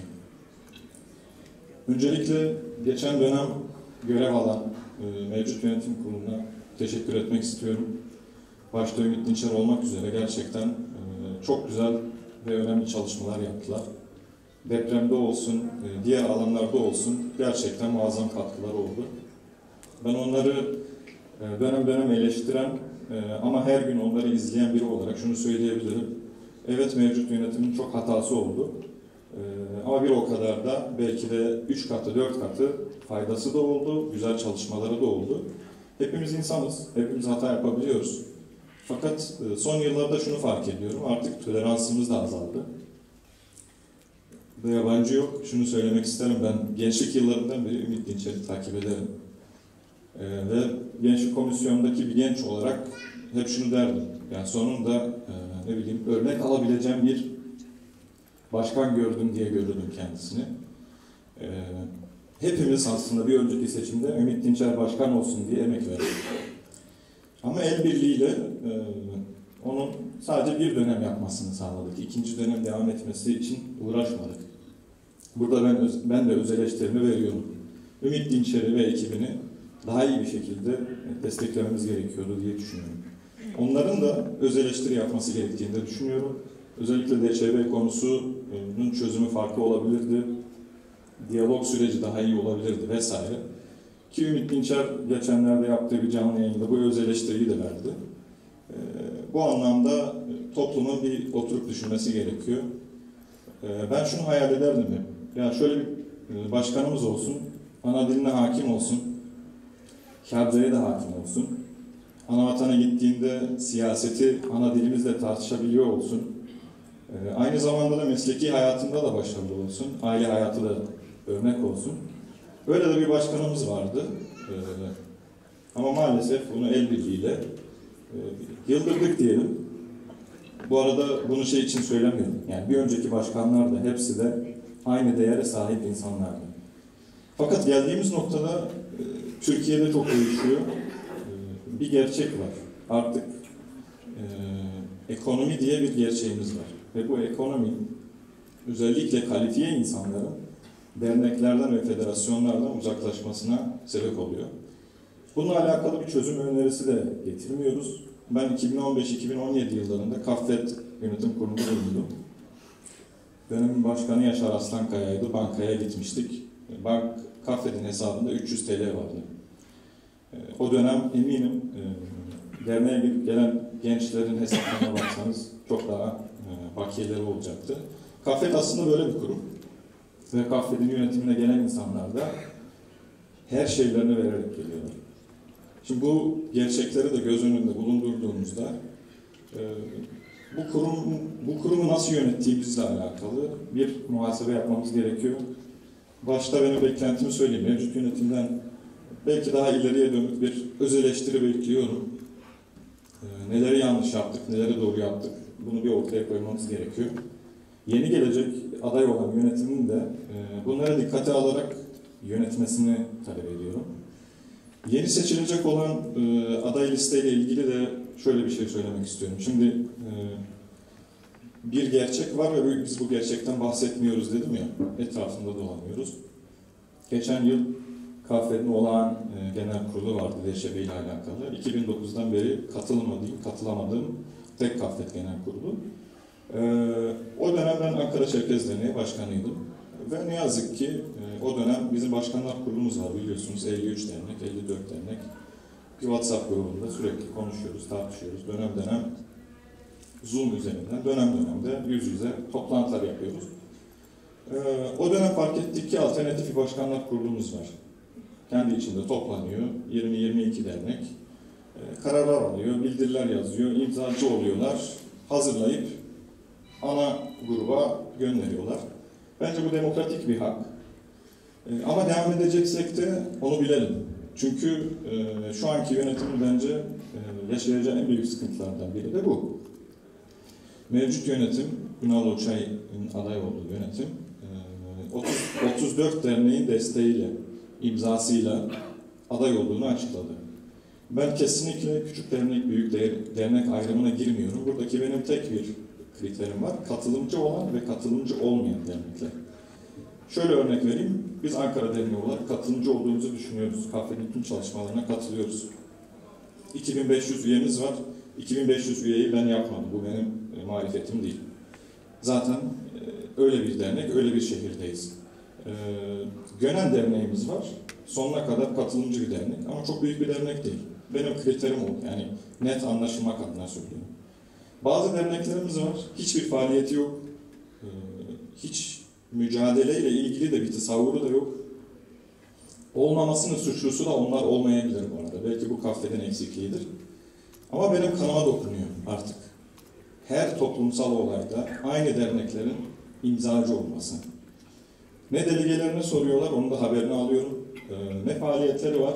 Ama toplumsal bir mesele olduğunda imzanı atar mısın? Atarım deyip sanki 34 dernek yani Kaffet'in çoğunluğu öyle düşünüyor gibi lanse ediliyor. Şöyle bir hesap yaptım. 34 dernek Ünal Uluçay'ın adaylığını destekledi. Geri kalan 17 derneğe baktım. Geri kalan 17 dernek Kaffet'in toplam nüfusun %65'ini temsil ediyor. Kaffet faaliyetlerinin %80'ini temsil ediyor. Şimdi burada ben gerçekten Ünal Uluçay'ın ve ekibinin işinin çok zor olduğunu düşünüyorum. %70'in, %65'in desteğini almadan Kaffet'e aday oluyorsunuz. Kolay bir iş değil. Umarım alternatif WhatsApp grupları oluşmaz. Çünkü siz aslında yani bu mevcut yönetim bir alternatif WhatsApp grubunun çıkardığı, önerdiği bir yönetim. Ben burada kesinlikle ayrıştırma için söylemiyorum. Gerçekten buradaki tek derdim bu kurumun, bu birlikteliğin devam etmesi ve sağlıklı bir şekilde devam etmesi. Ama bu birlikteliğin böyle burada gelip güzellemeler yaparak daha iyi bir yere geleceğini düşünmüyorum. Güzellemeler yapalım. Bakın ben de eleştirilerimi sunuyorum ama hiçbir şekilde kimseyi incitmemeye gayret ediyorum. Bu şekilde yapabileceğimizi düşünüyorum. Çok ciddi sıkıntılar yaşadık bu 2 yılda. Gerçekten deprem diye bir gerçeğimiz var. Ve bu depremde ben bizzat şahit oldum. Mevcut yönetim kurulu muazzam bir iş çıkardı, muazzam bir vizyon koydu. Ama tam da hepimizin hayal ettiği şey de olmuştu aslında. Yani Kaffet aslında herkes tarafından biliniyordu. Kaffet her evin içine girdi. Ama daha sonra bunu iyi yönetemedik. Hepimiz iyi yönetemedik. Burada kimseyi suçlamak için söylemiyorum. Fakat şöyle güzel bir anekdot paylaşmak isterim. Geçenlerde bir kuruma gittim. Resmi bir kurum. O kurumun başında da Çerkez bir hemşerimiz var. Oraya gittiğimde öğrendim onu. Kendisi Kahramanmaraşlı, Göksu'ndu. Biz konuşurken şunu fark etti. Aa dedi, benim babamın kaldığı konteyneri siz vermiştiniz dedi. Kaffet vermişti dedi. Bu gerçekten devlette üst düzey konuma sahip olan bir insan. Peki şunu dedim, yani siz devlette çalışıyorsunuz. Mevcut partiye de yakın bir insansınız. Temin edemediniz mi? Edemedik dedi. Ama Kaffet temin etmişti. Bu çok değerli bir şey. Bunu, yani bu birlikteliği dağıtmış olmamız hepimizin ayrı. Bunu iyi düşünmemiz gerekiyor diye düşünüyorum. Başka sorunlar var işte. Göksu Derneği ile alakalı çeşitli sorunlar var. Ne bileyim, DŞB ile alakalı sorunlar var. Bizim Ankara Derneği olarak mevcut aday yönetim kurulu ile ilgili rahatsızlıklarımız var. Yani bunların hepsi hiçbirini buraya konuşmuyoruz. Geliyoruz başka konular konuşuyoruz. O zaman şunu önerebilirim ben. Ya bu istişare toplantının formatını değiştirelim bundan sonra. Farklı bir salonda yapalım. İnsanların daha rahat bir şekilde konuşacağı bir şekilde yapalım. Ya da rica ediyorum bu salonda olup da geçmişe yönelik veya geleceğe yönelik söyleyeceği olan insanları buraya davet ediyorum. Gerekirse bir yemek molası veririz, akşama kadar oturur dinleriz. Kimsenin bugün bir yere gideceği yok. Ama bu toplum bir muhasebe yapsın. Geçmişe dönük ve geleceğe dönük. Genç arkadaşlarımın konuşmuş olması beni çok mutlu etti. Gururlandırdı. Ama ben şeye de karşıyım. Yani böyle bir genç, sürekli bir genç vurgusuna da bir yerde karşıyım. Onu da söyleyeyim. Yani yaşı ne olursa olsun bu topluma vizyoner bir şekilde bir şeyle katkı vermek isteyen insanları biz bu göreve davet ediyoruz. Biraz toparlayalım. Tabii ki. Söyleyecek çok konu var. Gerçekten dediğim gibi mevcut yönetime de, yeni seçilecek yönetime de eleştirilerim var. Mesela Muhammed Hoca'nın Çerkes olmak ile Çerkes kalmakla alakalı söylediği şeyler de çok değerli. Fakat bizim biraz daha bir araya gelmeye ihtiyacımız var ve biraz da gerçekçi olmamız gerek var. Tekrardan başta söylediğim şeyi tekrar etmek istiyorum. Lütfen içinde görüyorum çünkü koridorda konuşuyoruz. Orada konuştuklarınızı gelin burada konuşun. Belki bir sonuca varabiliriz. Bu toplum bunu hak ediyor. Bu kurum hepimizin gerçekten. Ben yeni seçilecek yönetimine de işinin ne kadar zor olduğunu bilsem de bu toplumun ferdi olarak onlara yardım etmeye çalışacağız. Beni dinlediğiniz için çok teşekkür ederim. Dediğim gibi planlı bir konuşma değildi. Onun için biraz uzatmış olabilirim. Ama sadece amacım, yani şunu fark ettim. Buz kırılmamış aslında. Belki buzu kırabilir miyim acaba diye çıktım. Umarım başarılı olmuşumdur. Teşekkür ederim.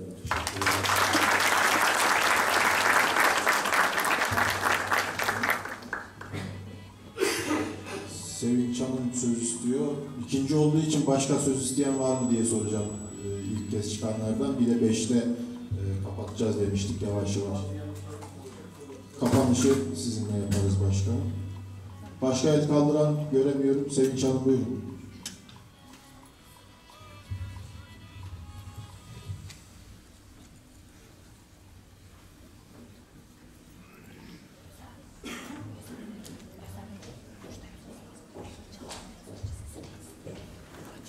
Çok özür diliyorum. İkinci söz hakkı verildiği için ikinci söz hakkını kullandım ben de. Ben sadece şunu söylemek istiyorum.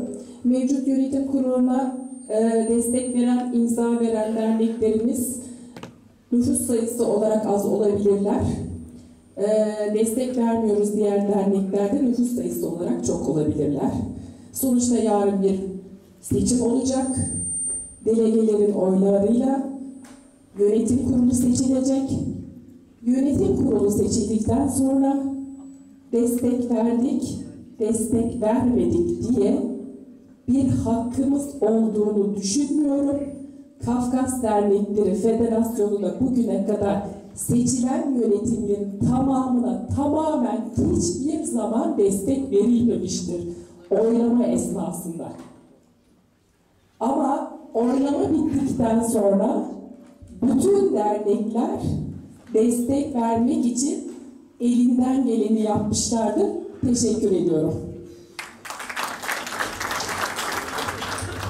Teşekkür ederiz. Başkan, müsaadenizle ben 2 dakika ismim geçen kısımla ilgili bir konuşma yapmak istiyorum. Ondan sonra sizi davet edeyim. Kürsüye geleyim, moderatör şapkasıyla konuşma.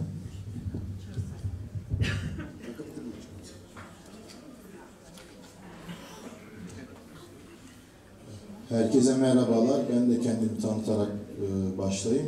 Dişek Selçuk Ulutaş. Yarın görevi devredecek yönetim kurulunda genel sekreter olarak 2 yıl görev yaptım. Rahşan Hanım'ın konuşmasında ismim geçtiği için bu 2-3 dakikanızı çalacağım. Şimdi değişiklik önerileriyle tüzük taslağı üzerine önerilerle ilgili uygun bulmadığımız için eklemediğimizi söyledik dedi. Oradaki husus şu değil, yani yönetim kurulu uygun görmediği için eklemedik değil, ben onu izah ettiğimi zannediyordum olağanüstü genel kurulda konuştuğumuzda. Biz belli bir süre koymuştuk tüzük taslağı üzerine şeyler için, görüşleri almak için derneklerden. Önce dernek başkanlar kurulunda, yüz yüze yaptığımız başkanlar kurulunda tüzük taslağını bir sunumla anlattık. Orada ittifak ettiğimiz değişiklikleri taslağa ekledikten sonra tekrar grupla paylaştık ve belli bir süre verdik. Dedik ki bize bu şeyleri bildirin, görüşlerinizi bildirin. Maalesef o süreden sonra gelen öneriler de oldu. Buna rağmen tüzük komisyonundaki arkadaşlarıma teşekkür ederim, yönetim dışındakilere. 3-4 tane 5-6 saatlik toplantılar yaptık. Bunların yine oy birliği olanları ekledik. Başkanlar kuruluyla paylaştığımız taslağı çok fazla değiştirecek olanları eklemedik. Bir de bazı öneriler, ya diğer alternatif daha iyiydi dendiği için, çok oy alındığı için onu kullanmadık. Yoksa bu yönetimin takdir ettiği ve genel kurula dayattığı bir taslak değildi. Zaten önceki yönetimden gelen çalışmayı devam ettirmiştik. İkinci benimle ilgili konuda Kefken meselesiydi. Kefken'e giden bu 21 Mayıs'ta heyetin başkanlığı görevi bana verilmişti. Ben kişisel olarak KAFFED'in ana etkinliğinin Kefken olmaması gerektiğini düşünenlerden. Çünkü bizim bu soykırımı duyurmamızın sebebi popüler olmak değil, bazı hak taleplerimiz var. Bunun başında da kesin dönüş hakkımız geliyor. Bunun için de daha göz önünde yerlerde olmamız gerektiğini düşünüyorum ben. Ama o noktada kişisel fikir istikrarından ziyade kurumsal istikrarın da önemli olduğu noktalar var. Ve o dönemde işte Kocaeli Büyükşehir Belediyesi oraya bir anıt yaptırdı. Başka bir kurum bunu sahiplenmek istedi. Bizim de orada güçlü bir şekilde gelebilen derneklerle bulunma zorunluluğumuz hasıl oldu. O yüzden biz Kefken'e gittik. Ben kişisel olarak Kefken'i istemiyorum. Burada meydanı da başkasına bırakayım deme lüksümüz yoktu. Onu açıklamak istedim. Benim de muhtemelen bu kürsüdeki son konuşmam yarın zorunlu olan sunumlar dışında. Ama gördüğüm kadarıyla gerçekten işte bir gurme şey yapmıştı. Menemen soğanlı mı olsun, soğansız mı olsun diye bir anket yapmıştı ve %50-50 çıkmıştı milyonlarca oyda. Bir tarihçi de bunu yorumlarken kutuplaşmak için hiçbir fırsatı kaçırmayan bir halkız demişti. Sanırım bizde de biraz bu var. Kutuplaşmak için hiçbir fırsatı kaçırmıyoruz. Biz de yönetim kurulu olarak görev yaptığımız dönemde elbette hatalar yaptık. Yanlışlıklar yaptık. Hiçbir yönetim yok ki kusursuz olmasın ama Hiçbirini biz kötü niyetle yapmadık. Başka bir ajandayla yapmadık.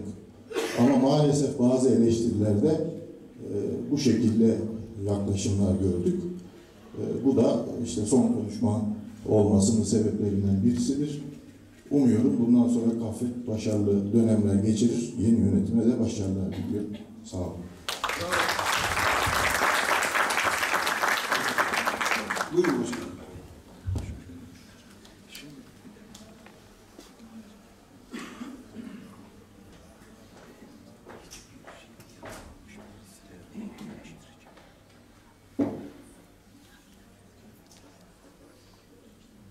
Şimdi epeyce de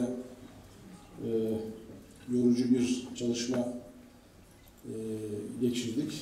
Saat 5 oldu. Bazı notlar almıştım, cevap vermeyi düşündüğüm. Onlara dair yani karşılıklı cevap olsun diye değil ama bunları da boş geçmeyelim dediğimiz bazı şeyler var. Onlara izninizle açıklama getireceğim.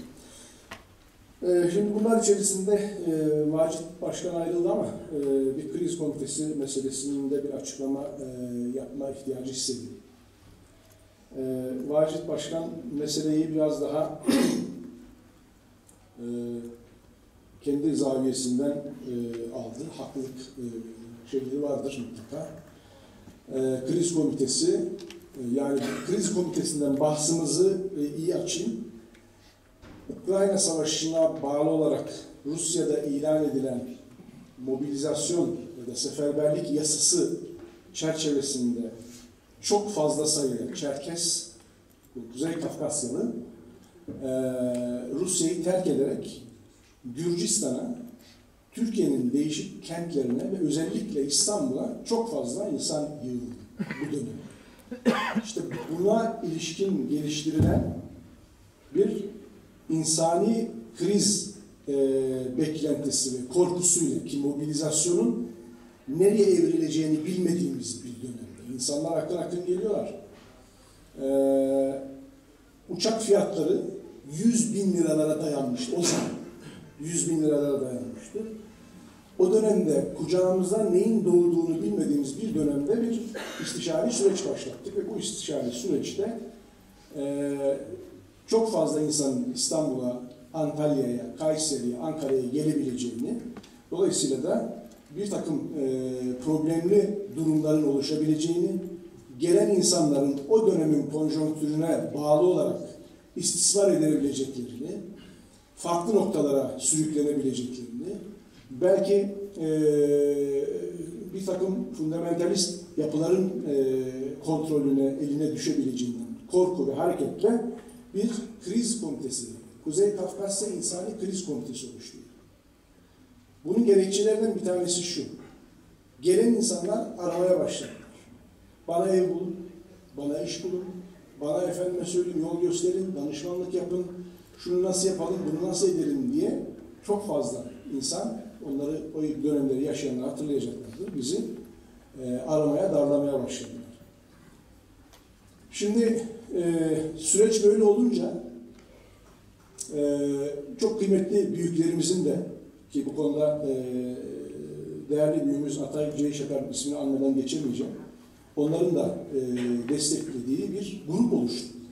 Ve o gruptan önce de biz bu meseleyi insanları Türkiye'ye davet etmek ya da Kuzey Kafkasyalıları kopun gelin, savaştan kaçın gelin, asla böyle bir söylev ya da söylem geliştirmeden gelenlere ne yapabiliriz, onları burada hem perişan, sersefil olmadan nasıl yönetebiliriz diye hareketle bir toplantı yaptık İstanbul Bağlarbaşı Derneğimizde. Ve sonrasında cepheyi olabildiğince geniş tutmak anlamında nasıl bir tartışmanın içerisinde olduğumuz, kurumlarla birbirimize ne gibi eleştiriler yönettiğimizi filan tamamını bir kenara bırakar. Kriz durumlarında nasıl davranılması gerektiğine inanıyorsak öyle davranarak ve öncülük ederek bir insani kriz komitesi oldu. Bunun içerisinde Çerfek oldu, Kafkas Vakfı oldu, Birleşik Kafkasya Derneği oldu, Alan Vakfı oldu, biz olduk. ve burada mesele sadece o eksende çalıştı. Başka hiçbir konuda çalışmadık. Federasyonumuzu kimsenin tartışmasını açmadık. Kimseye federasyonumuzu yıktırmadık. Kimsenin silahla davranmasına fırsat ya da izin vermedik. Böyle bir şey de hiç önümüze gelmedi. Nihayetinde geçenlerde son raporunu da yayınladığımız İnsani Kriz Komitesi beklenilenin çok da altında bir kriz yönetim süreciyle işlevini tamamladı. Hatta aslında şöyleydi, onun bilgisini de vereyim size. Kriz Komitesi işlevini depremden önce Büyükelçilik tamamlamıştı. Kendini feshetmeye hazırlanırken deprem oldu. Depreme gönderdiğimiz ilk yardımı İnsani Kriz Komitesi'nin hesaplarına toplanan hesabımızdan yaptık. Depreme ilk yardım giden konvoya biz oradan hesapladık. Dolayısıyla bu bir maksat üzere kurulmuştu, bir kriz üzere kurulmuştu ve bu kriz geçtikten sonra da görevini devreye etti ve kapandı. Öte taraftan seçilen derneklere tebrik konusunu yine Vacit Başkan galiba dile getirmişti. Şimdi orada verdiği iki örnek var. İkisi de aslında arkadaşlardan da ben bilgi aldım. Ne Eskişehir Derneği'nin ne Sakarya Derneğimizin genel kurul haberini yani tebrik manasında medyalarımızdan yapmamışız. Ancak şunu söylemek istiyorum. Şimdiye kadar yapılan, yani bu konuda başkanlarından eğer uyaracak olanlar varsa hazırım. Seçilip de kendilerini kutlamadığımız, yani kendilerini aramadığımız hiçbir başkanımız olmadı. Sakarya Derneği'nin adı geçtiği için söylemek ihtiyacı hissediyorum. En fazla belki de ziyarete gittiğimiz yerlerin başında Sakarya geliyor. Aslında Sakarya'ya daha evvel hep istişare anlamında gittik, hem derneklerin açılışına gittik, daha sonra yaptıkları faaliyetlere, federasyonlara katıldık vesaire ama yani az evvel başkanın söylediği şeyler vardı. Ya bu tür süreçlerde gözden kaçan da olur, hata da olur, noksan da olur. Yani biz de hatadan münezzeh değiliz. Yani yapmış da olabiliriz ama bunu tahammüden yapılmış gibi yansıtmayı ben hiç doğru bulmuyorum. Federasyon hiç kimsenin daha makbul olduğu bir yer değil. Yani böyle meselelere hiçbir zaman böyle bakmadık. Yani en fazla bizi eleştirilenlerden bir tanesi Bistan Başkan yani Ankara Derneği bizim için makbul de Susurluk bizim için makbul değil mi? Şöyle bir tarzımız da olmadı. Ancak zaman zaman bu tür anlaşılmalara meydan verebilecek çalışma, tarz, tavır, davranış olmuşsa bunlar hiçbir zaman tahammüden, kararlı bir şekilde mutlaka diyerek yapılmış şeyler değildir. Ben bu anlaşılmalardan ötürü de geçmiş dönemin federasyon başkanı olarak oluşan görüntü böyleyse eğer bütün derneklerden bu manada özür dilerim. Hiç bu konuyla ilgili hiçbir problemimiz yoktur. Şimdi Göksu'nun seçimine dair Atilla Mutlu Bey'in söylediği bazı şeyler var.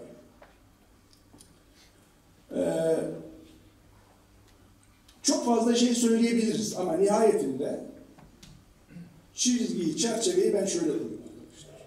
Biz federasyon yönetimi olarak, yani Kafkas Dernekleri Federasyonu yönetimi olarak yönetim kurulu üyemiz Seyfi Tokuç bir liste çıkaracağını açıkladığında bundan memnun olduk. Niye memnun olduk? Genç ve dinamik bir kadro nedeniyle memnun olduk. Bunu şuradan söyleyerek getireceğim. Daha evvelki başkanın ne kadar yalnız olduğunu ben gördüm. Yani deprem döneminde gördük. Gerçekten hani ben bunu eleştiri için söylemiyorum o dönemin yöneticileri. Hepsi depremzedeydi ve federasyon, dernek içerisinde daha hızlı hareket edebilecek gence ihtiyaç var. Öte taraftan gençleri daha vizyoner, daha hızlı çalışabileceklerini düşündüğümüz için bunu kalben kabul ettim ben. Şahıs olarak söylüyorum ama seçim süresince federasyon olarak hiçbir kelamullah yazmadık. Hiç kimseyi desteklemedik.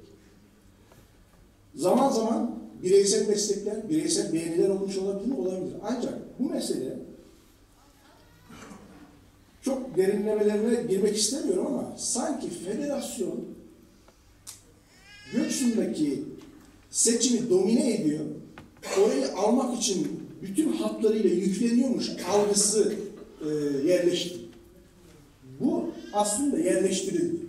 Bu doğru değildi ve bütün bunlara rağmen ben de Göksu Dernek üyesiyim ama ne dernek üyesi olarak ne oy kullanmak için hiçbir yerde hiçbir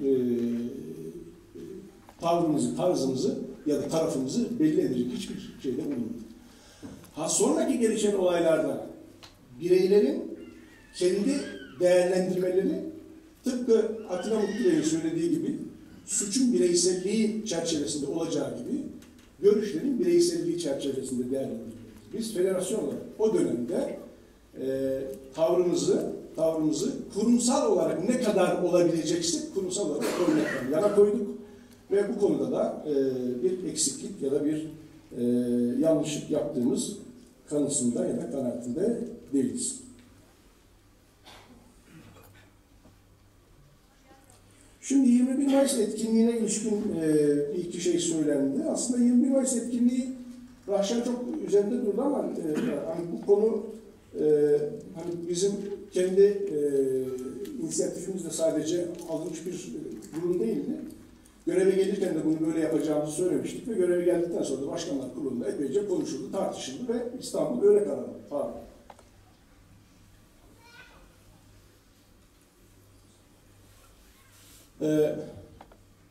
Ankara meselesi biraz daha yanlış anlaşılmış galiba. Biraz ona değinmek istiyorum.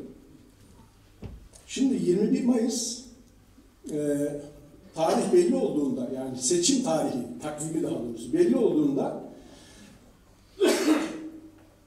olası iki turlu seçimin tam ortasında kaldı.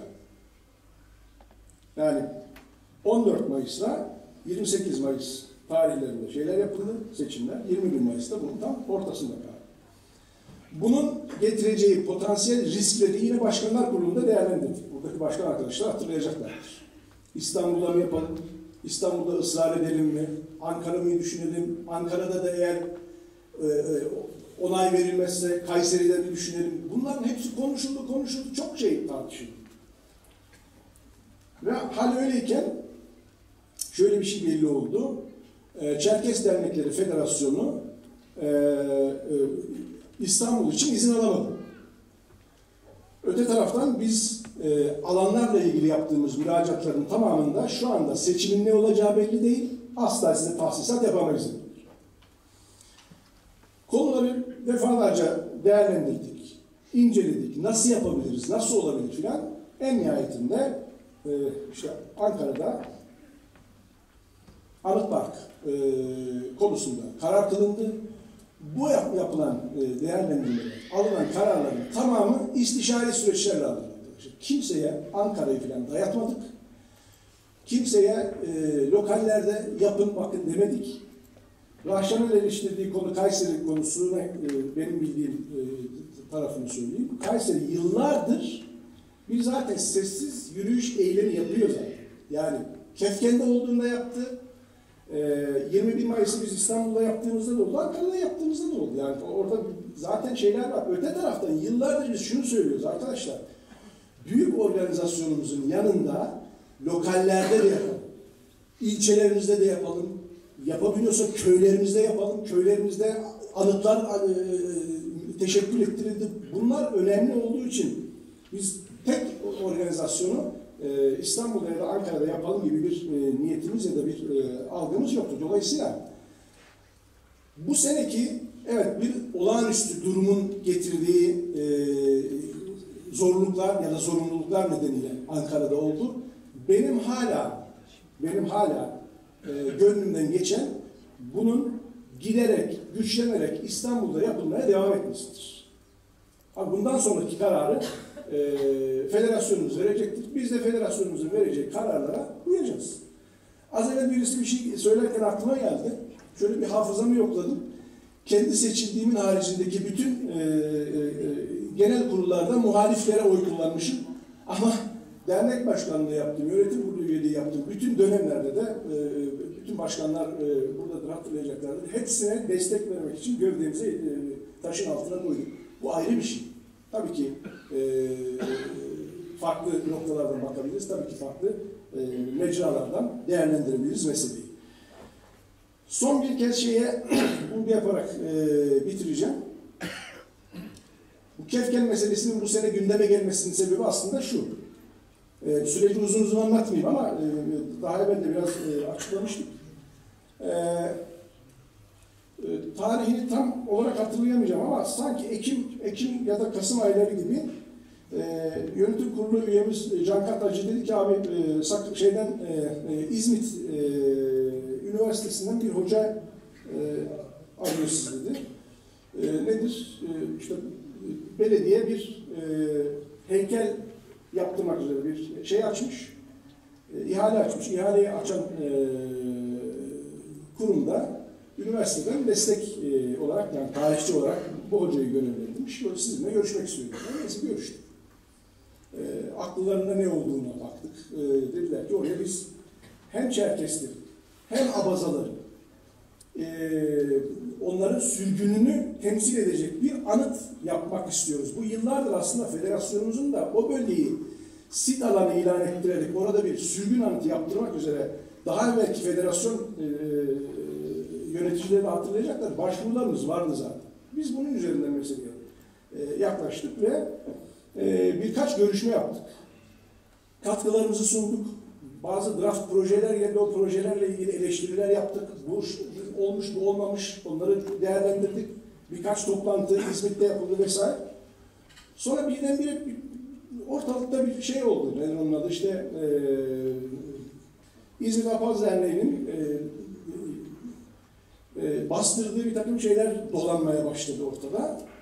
Biz İzmit Belediyesi'yle görüştük, dediler ki hayır öyle bir şey yok.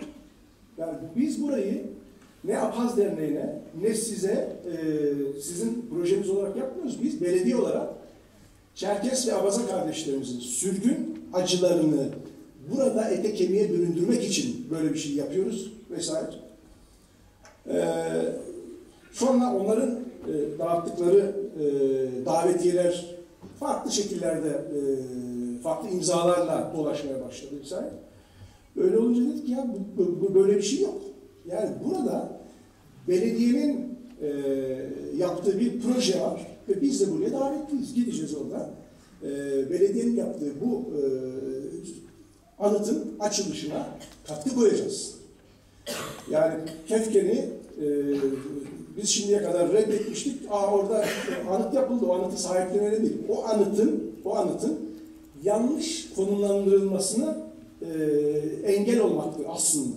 Yani bu ne Abazaların anıtıdır, ne Çerkeslerin anıtıdır. Ya Kuzey Kafkasya'dan sürülmüş halkların adına bir anıt açılıyor, anıt üzerinden tartışılır mı? Bu konuda biz az evvel Sayın Genel Sekreterin söylediği gibi oturduk, değerlendirdik. Bir grubumuz orada o anıt açılışında federasyonumuzu temsilen orada bulundu. Meselenin böyle arkası bundan ibarettir. Yoksa tekrar Kefken'e dönelim gibi bir çalışmanın tezahürü değil. Son bir şey söyleyerek bırakacağım. Mutlu'nun adaylığı ile ilgili yine Raşan bir şey söyledi. Ona da bir eksiklik olduğunu düşünüyorum. Şimdi süreç içerisinde o dönem aslında çok hızlı, çok fırtınalı bir siyasi müzakere dönemi yürütüldü perde gerisinde. Ve sonuna bakıldı ki hiç de Çerkeslerin baktığı, Kayseri'deki Çerkeslerin baktığı gibi değildi mesela. Ve zorunluluktan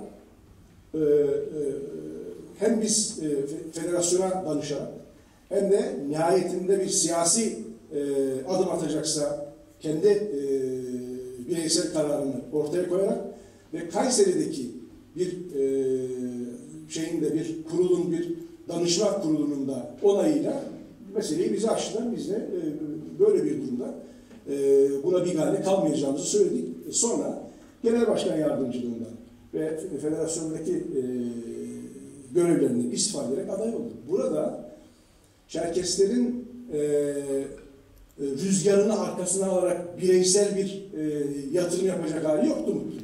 Yani Mutlu'nun o dönemde biz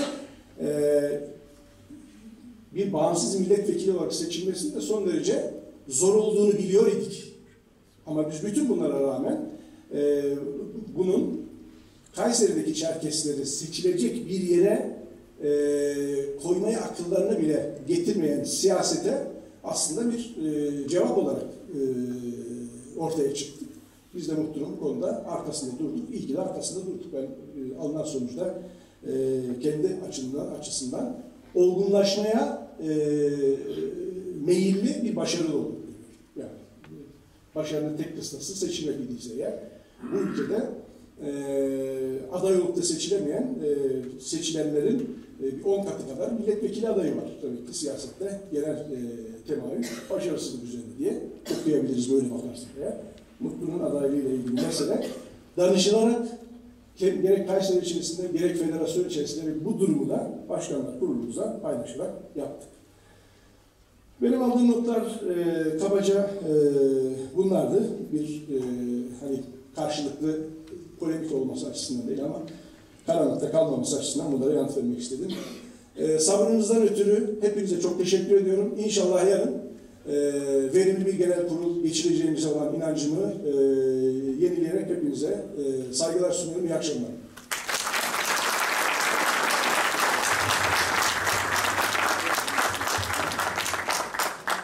Buyurun bir dakika. Çünkü salonda çalışan görevlileri düşünmemiz lazım.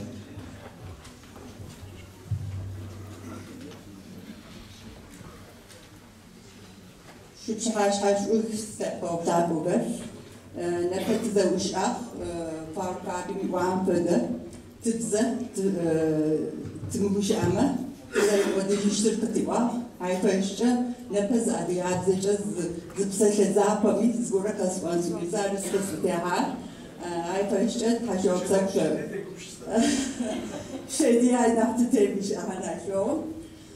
Evet arkadaşlar, ben son dakikada bir söz aldım. Faruk abinin dediği gibi gerçekten ciddi bir asimilasyonun ve çok hızlı bir asimilasyonun eşiğindeyiz ve en çok da bunu yaratan ana dilimizi konuşmamamız ve onu kullanmamamızdan kaynaklandığını söyledi.